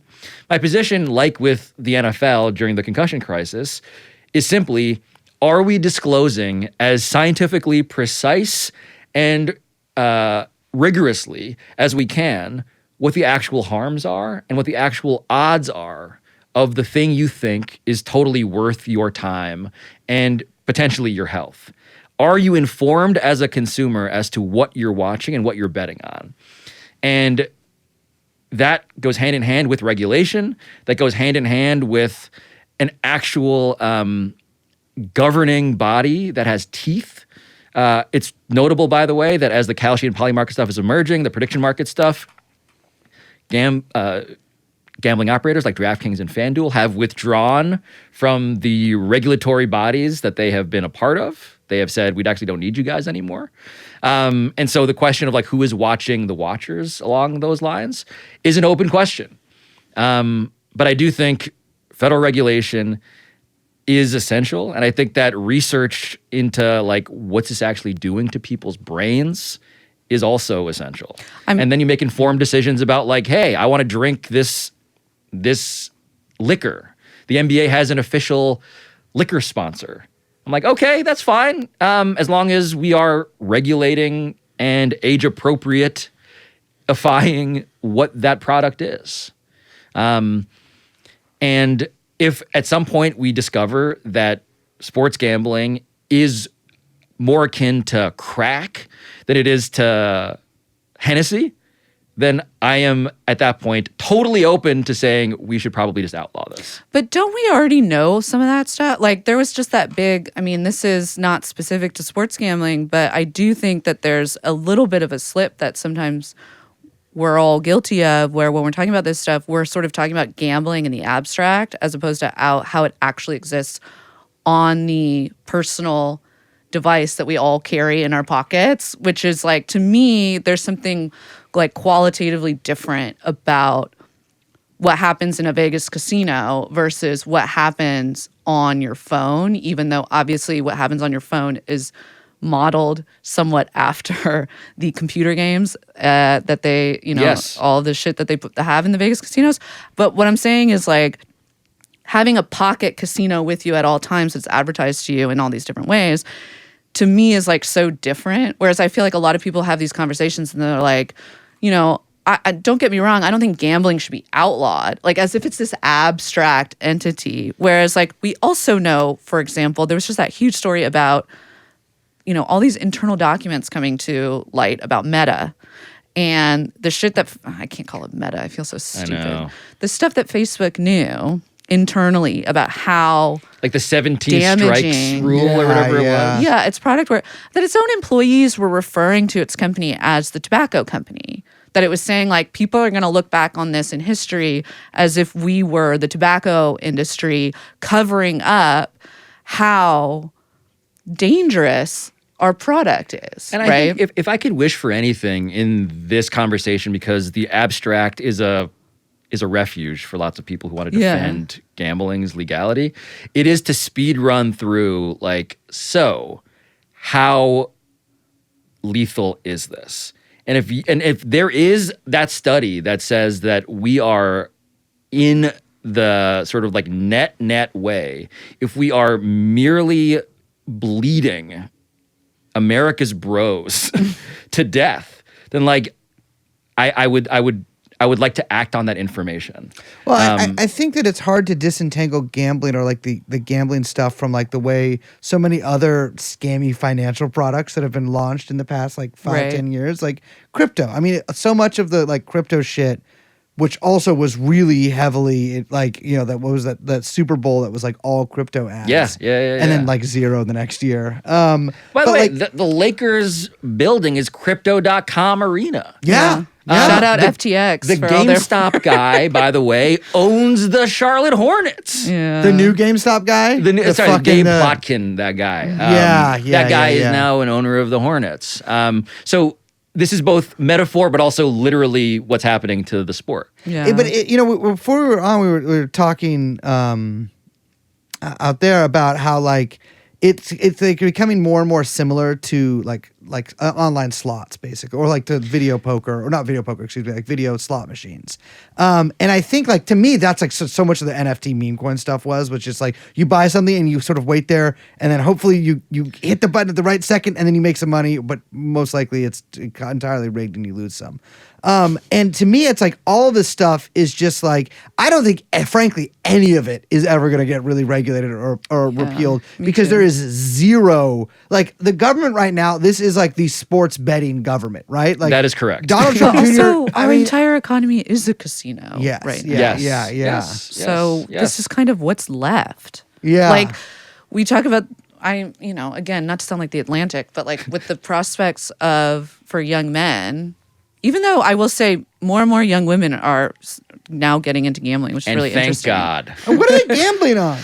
Shoes. Whether I text you back? No, it's just interesting that it's like spread, you know what I mean? 'Cause Yeah, that's yeah, typically yeah. not, even who they're marketing towards. But But the pandemic really did create, I would say, it the was a casino massive culture. Oh my onboarding God. event. No question. And the Yes. more you think about how are these things all similar, it's that these are things that don't exist in real life, but exist on your phone, and they can increase in value if the dice probabilistically lands the right way. And yet no one is also thinking about who's controlling the dice. And that's when, so I don't think that Kash Patel is being restrained in his description of this is the NBA's insider trading scandal nightmare. I think there's lots that's left to be uncovered that is not in these documents, frankly.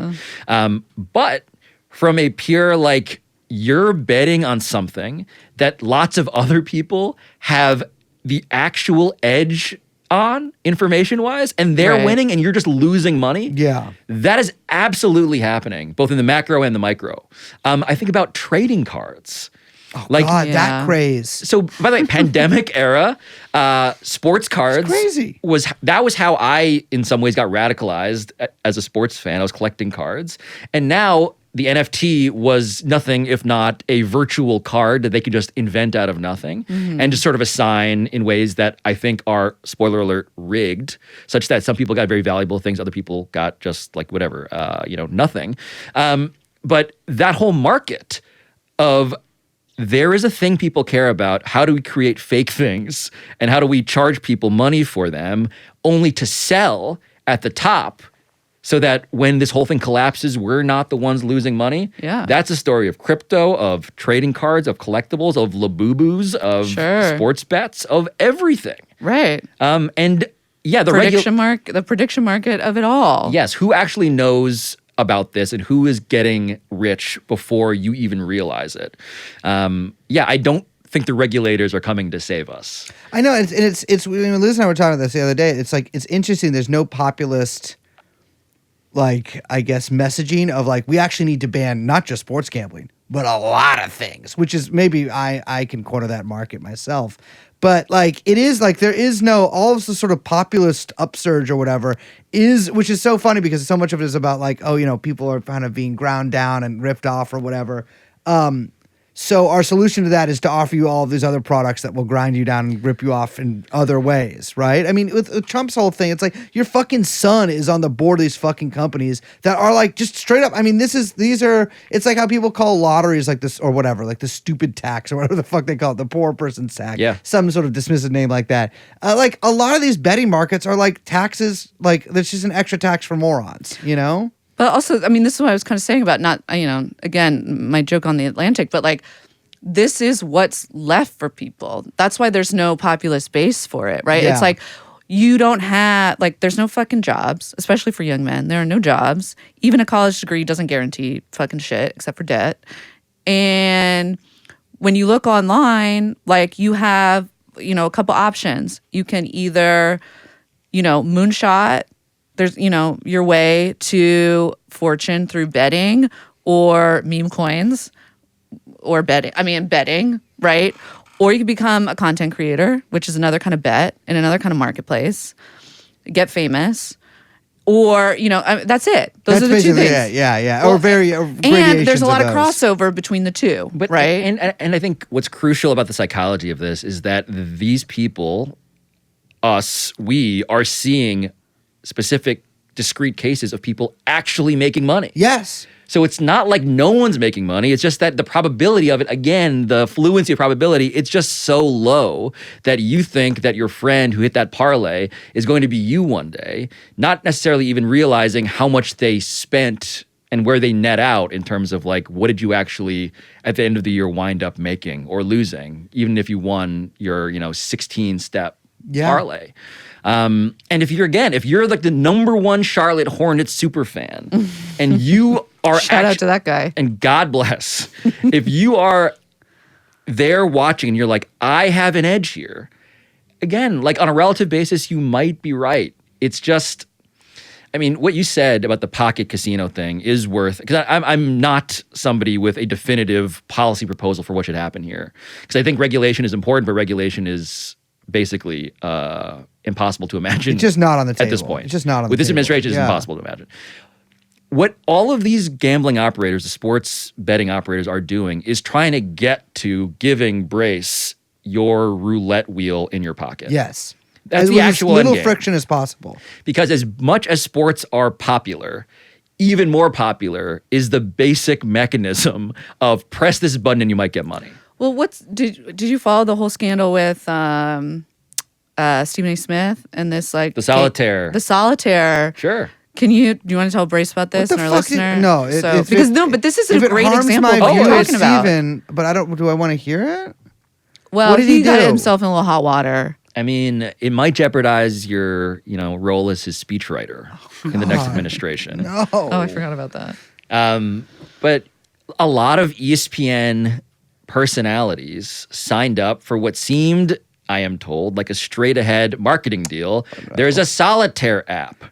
And Stephen A. Smith, and this is the origin of it, Stephen A. Smith was caught in a perfectly symmetrical way to this conversation playing solitaire while covering, I believe, an NBA playoff game. Not an NBA playoff game. The most exciting game of the finals. That's right. Sorry, it was during the NBA Finals specifically. He was on his, like the bros in front of Liz, he was watching his phone playing solitaire in a suit in the stands at NBA game, and someone like Liz looked over his shoulder and captured this and posted it, and it Became became a meme. Why the fuck was he playing solitaire? Because it's fucking Stephen A. Smith. That's true. His mind is different. He's not watching the game. He thinks That's why he's different. so good at it. Because he knows what's going to happen. Because he can do Minority Report on it. That's what I do. And so anyway, the point being that a solitaire app game decided to enlist Stephen A. as a marketer for their solitaire app. Ha ha ha. And they got all of these other ESPN personalities to also do it in exchange for money. Yeah. And nobody, it seems, did the background research to see. And by the way, I get it. Like, you're getting a marketing deal. You're not like wondering, is this an Israeli-backed scam? And It unfortunately, was an Israeli-backed scam. It was that as well. Well, how could they scam you with solitaire? So because they made it seem like you were just playing solitaire like solitaire, but it was literally like there was a market maker on the other side It was of it. rigged solitaire. you were Grace. playing betting money on rigged solitaire. So Yes. they were. This company had claimed, of course, we're not having you compete against bots that are going to win in the power. It's. So you might wonder, what is competitive solitaire? Yes. It's a bunch of people individually playing solitaire and being ranked. a leaderboard. A leaderboard, and so the leaderboard was populated allegedly by bots. And so people weren't getting a fair shake at the solitaire windfall. They were getting scammed, allegedly, out of their money. And so it is kind of this perfect nesting But doll it was, of all of these stories. Yeah, and it was literally like press a button kind of. Yeah, all you did was, I mean, it's You're fucking just flipping a solitaire. card. I mean, it's, you know? Yeah, So- I hate to pimp a book too much, but that Natasha Dow Schul book, yeah. Addiction by Design, where she talks about slot machines. Yeah. Oh, You yeah. gotta read. It's a great book. So I've not read that, but the slot machine is a fascinating concept to me because at some point I learned that some people don't even want to win. Yes, that she talks about at length about They this. just want to remain in what feels like this simulacrum of a flow state this Yes. machine zone. where it's just That's what like she calls it, the machine zone. the machine.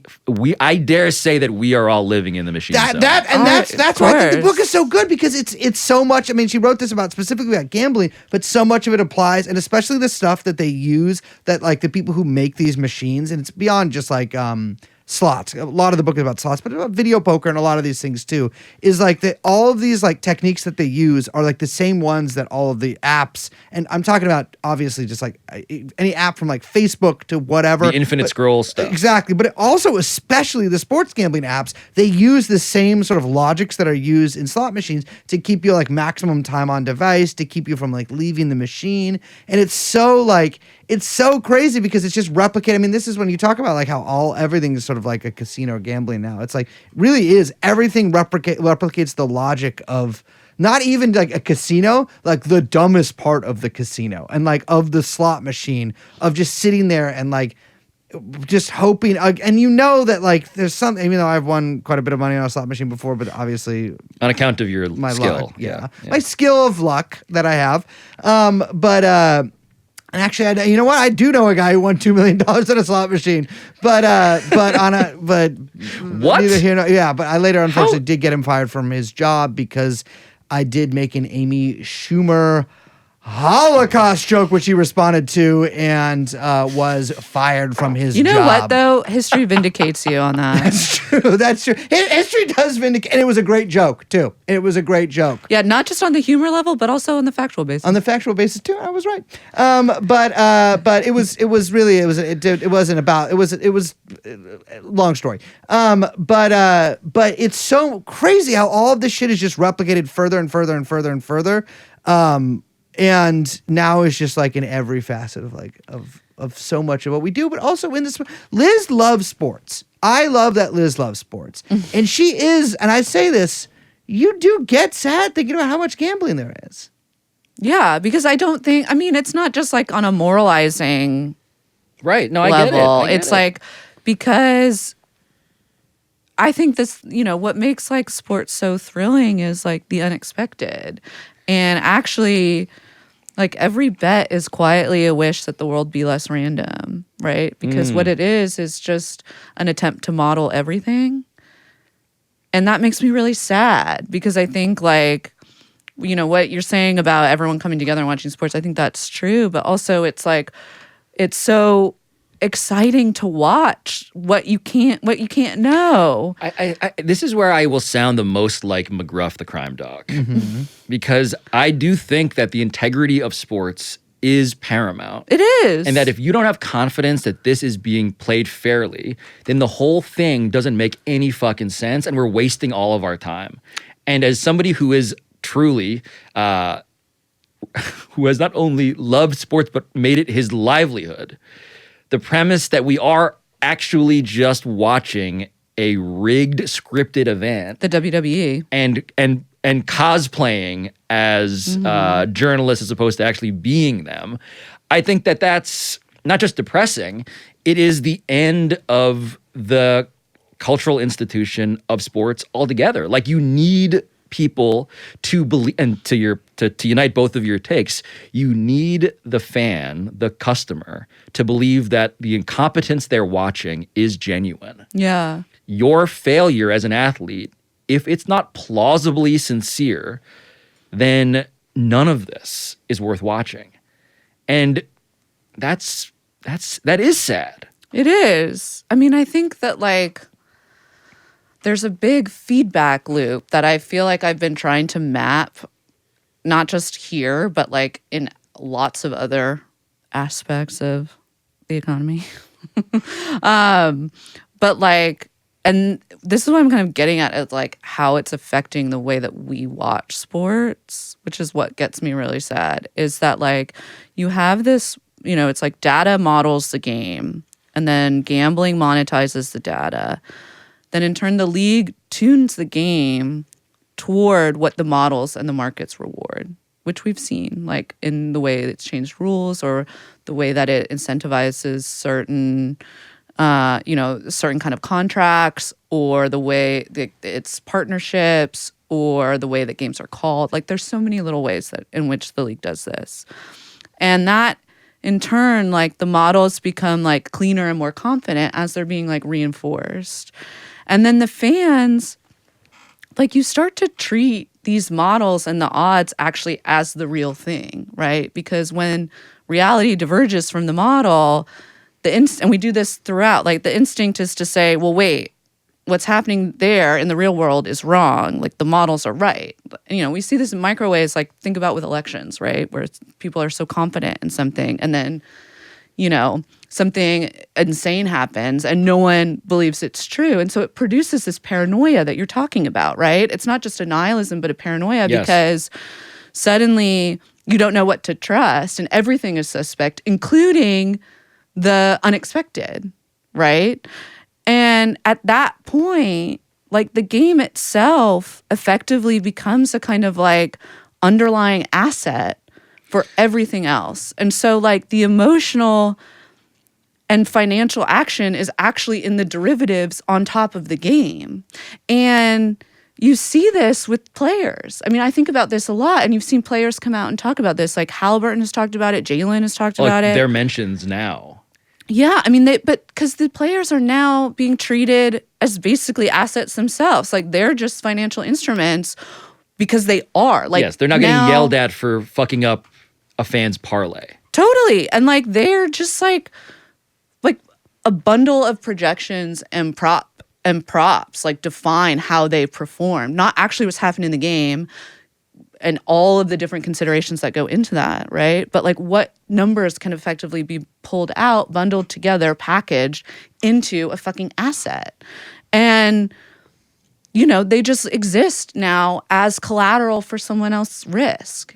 And these are like the fucking best, like, these are athletic superstars. Like, it is just, there's this real like dark inversion that's happening where like real humans on the floor are treated as like failed financial instruments when they don't cash out derivatives that are stacked on top of them.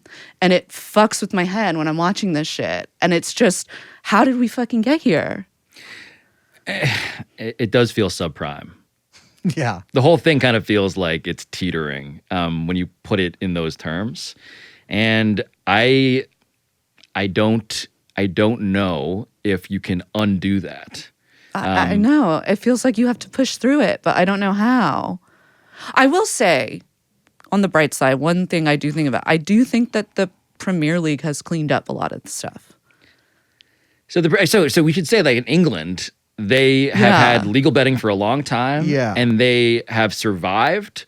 And they are perhaps, are we looking to Well, I always think it's the premiership? We don't want to, I don't like to think about this, but I do sometimes think of like England as the canary in the coal mine to us, where like what's happening there is we're just like a few decades behind England. Broke as fuck, you mean? Yes. Broke as But fuck. what happened in England is that it became very socially looked down upon. Well, I think there's something like how in Europe, like the cigarette boxes are like faces of death, basically. Yeah. Where it's like, you guys should just be aware that this isn't cool. So yeah, sometimes it's like your dick will not work. Yeah. And I think there should be the equivalent of your dick will not work in the disclosures Yeah. for what it's like to be a sports gambler or sports bettor, as it were.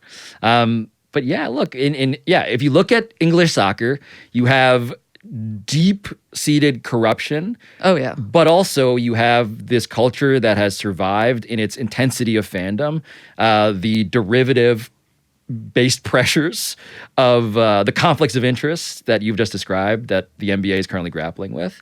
And you also have, just like petrostates just owning teams. See, it so can maybe all that's the work. solution. We just need to have... And VAR. That's right. What's VAR? That's video refs. Is that what they have there? Video assisted, yeah. So Yeah. like was it a goal? It is now a question to be computer visioned and I got a lot of analyzed by. opinions on that. But I will say that the Premier League, which suffered, not just the Premier League, but just like soccer in general, which suffered its own sort of scandals about, is it rigged? Is it, or is there match fixing? Right. They invested a lot in professionalizing the refs and like kind of really changing the way that games were being like refereed, just so to like really like impart this, like that everything was above board. I will say this: the NBA does not do that. The refs in the NBA are a whole other. That's a whole, What's but that's the part deal? of So- it. so No this is- question. so Speaking this of is- people We're going so allegedly long, but related I'm to the s- mafia, so- I mean, yeah. the refs are such a. But in terms of some good Catholic boys, by the way, Right. The pipeline, and this is a separate thing. Who becomes a referee in professional basketball is demographically fascinating. Who is it? I have to do more reporting before I officially give you my typology of the ethnic caste system of It's referees. the white man.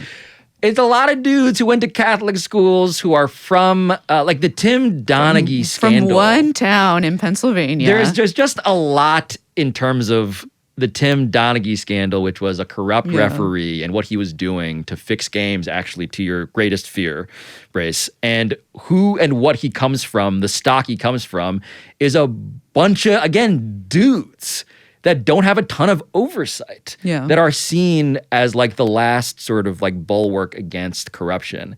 And I think the camera will turn to that movie.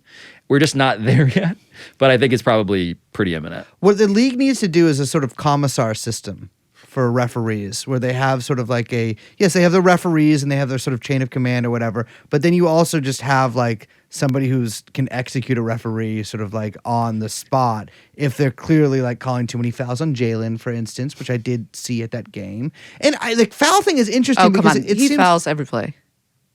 that's a subjective term. Oh, you're using talking there. about the way that he gets fouled. Yeah, he also flops on every play, which Well, is a skill. These guys, this is something I was interested in. It is a skill. Because again, the only basketball game I'd seen prior to the one we went to like last month was I saw the Harlem Globetrotters play when I was younger, and I loved it. It was a fantastic show. They kicked ass. But who I guess they played the Warriors because it was in the Bay. Who else would they have played? Was there No, another I think- basketball team? No, I think they probably played. No, they beat the Warriors. Okay. They beat the Warriors. I feel like they're frankly. always playing the Washington Generals. Yeah. But I don't think they want to travel with gaslight the- you. with the Generals. Yeah. Well, probably not for that game. I think this may have had an impact on your view of how good the Harlem Globetrotters are. They were but I digress. amazing. To be I mean, fair, these the guys- Warriors in that period in the 90s were terrible. So, that it would have could been, actually. It could have been. Well, but even if I would say the Harlem Globetrotters could probably beat the Warriors right now.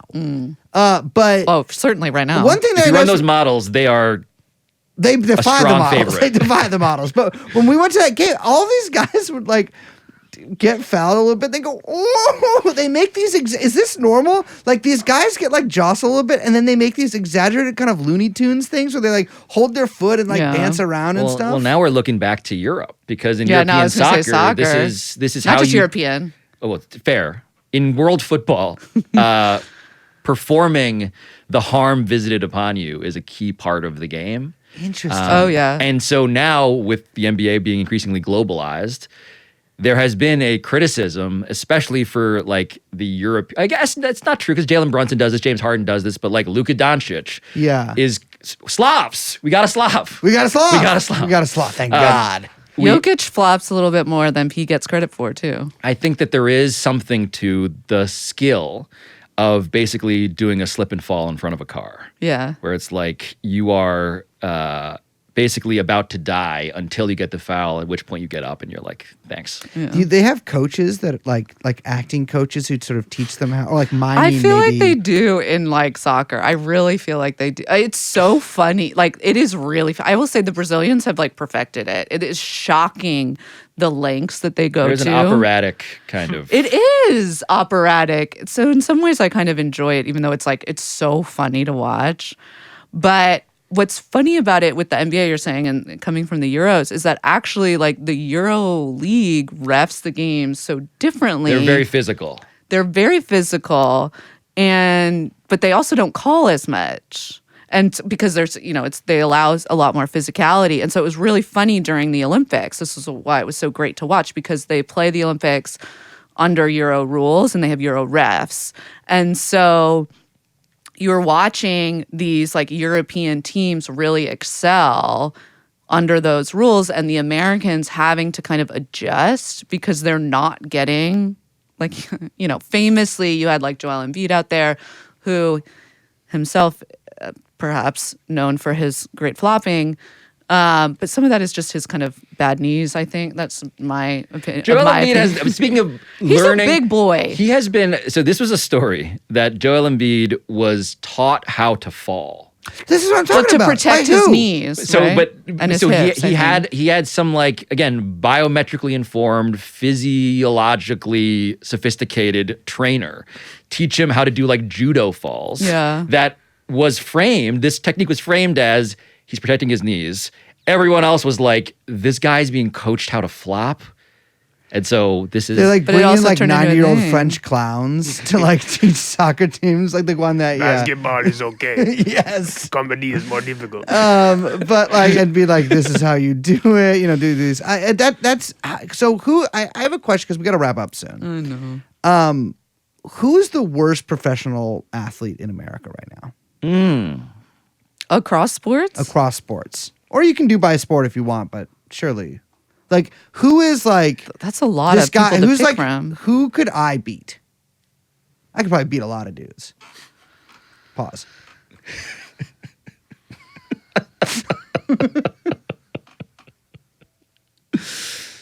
Ooh. Are you allowed to say this? Yeah, of course. I don't really know. I'm plugging into my Cerebro helmet and surveying all of the mutants, all the Like, athletes who just on the fucking earth. sucks? You should just go with the hot take and be like, Brock Purdy. And just Brock feed Purdy? the algorithm. That's the kind of You name. guys aggregate. Liz is giving like grade A like sports discord and discourse. You have takes. no idea how much sports media I consume. This is actually unsettling. It is. Is Brock Purdy bad? Is the question for the next episode. That's the kind of name of a guy I date in prison. He Purdy. Exactly. Brock Purdy? We are taking a lot of names just for granted now that I think about it. Yeah. Well, I love how nominally, this is all about nominal determinism. Who's your most hated players? So I don't think I hate anybody. Oh, okay. All right. Pause? Trump. Yeah. Anybody? But Hitler. I do think it's very funny to imagine someone who I don't like personally, but would have been the vice presidential candidate for someone who is in a number of Substacks that are currently going viral. Aaron Rodgers was considered to be RFK Jr.'s vice president.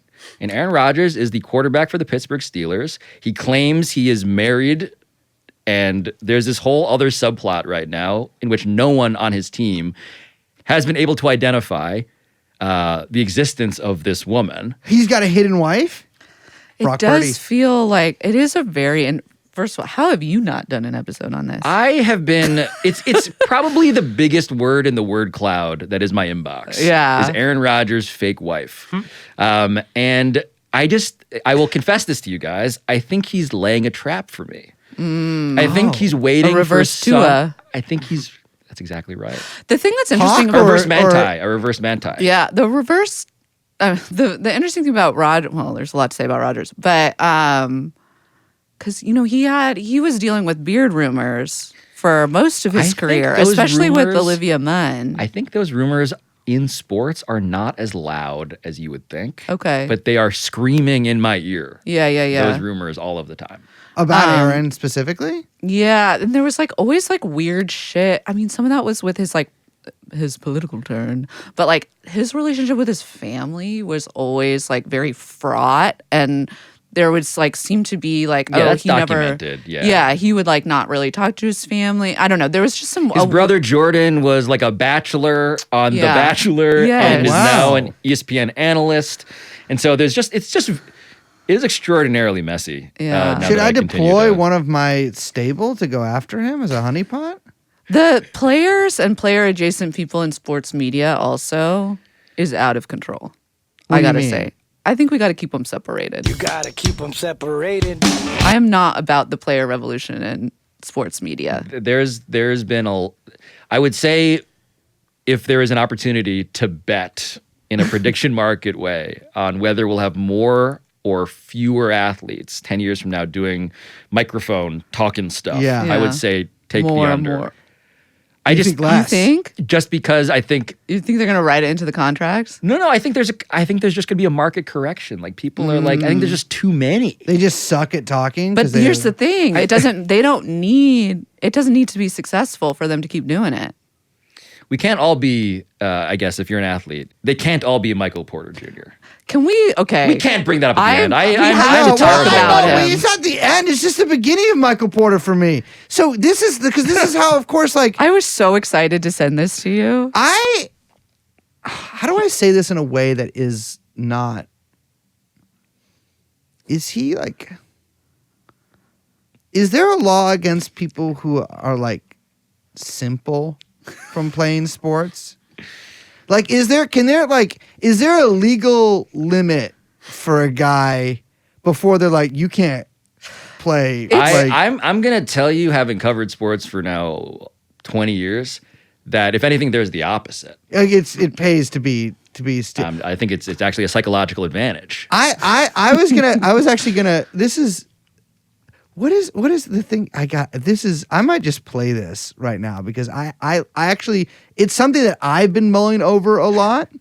It just in my own life, but I always, when you're talking about testing these girls, a couple things I do to test a girl early. There you go. There you go. Well, you got to do your research first. If she's ever been with somebody that I know or I'm cool with, I'm not about to ever wife you. 100%. Just because I'm not trying to be on the court and I give you a bucket or something, and then you're over here talking about that's why I hit your girl. Shit. Think about that. That's So there was one girl I really liked one time actually, but she had used to talk to a dude in the league, and I was like, I just can't do it because if I'm cooking him or whatever, and then he's just allowed to say that's why I hit your girl. And if the right thing to do is go directly to that person and just be like, yo, what's the situation with this person? But bro, that's and then they'll be like, that's like fighting words.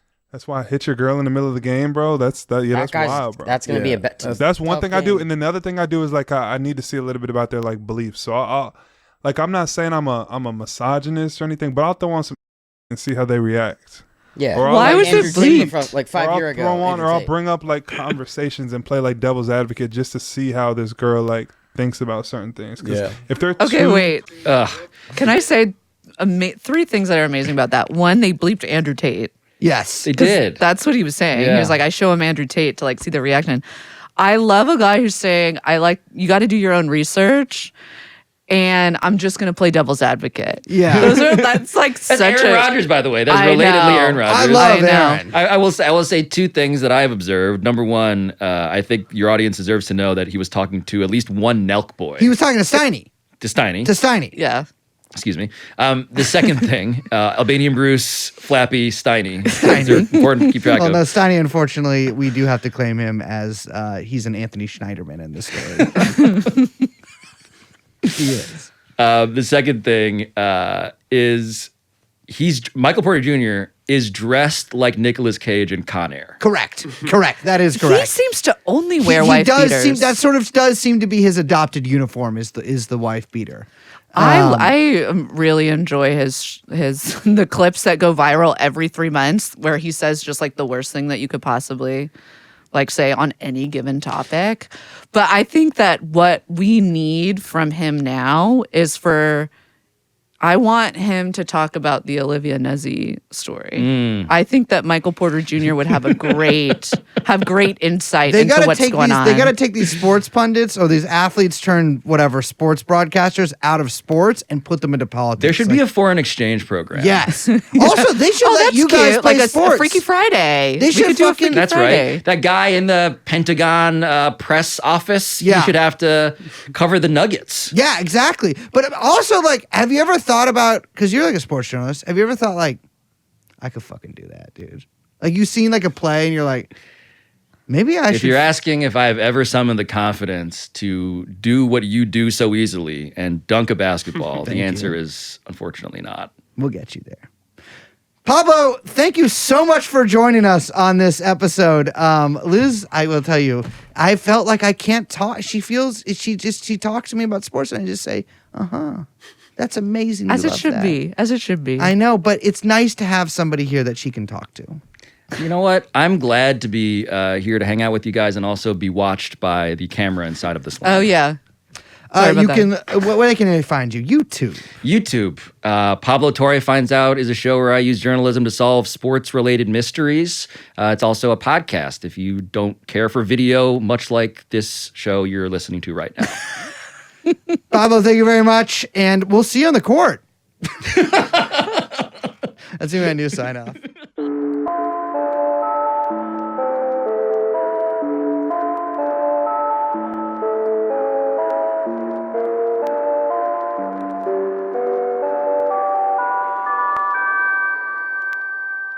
Is this the weekend? It's Tuesday.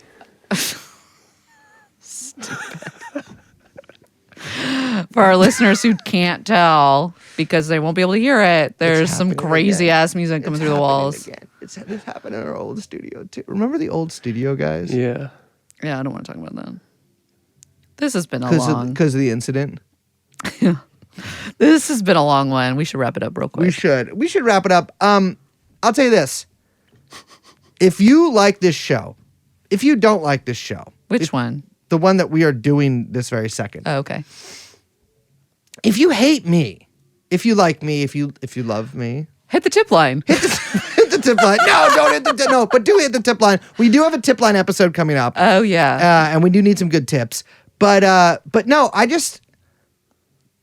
can dunk. And I know a lot of you out there have seen me do it. I don't think you need to say it. Others have already said it. I know others have said it, but like it's just something that like it comes up. Deborah Lipstadt wrote a book called Denying History, and obviously I disagree with almost all of her political opinions. But that book about her, I believe, court case against Zweigler, whatever his fucking name is, the Holocaust denier in Canada, I think was really impactful for me, at least in understanding my own, the truth of me dunking and the falsity of the haters who do to me resemble deniers.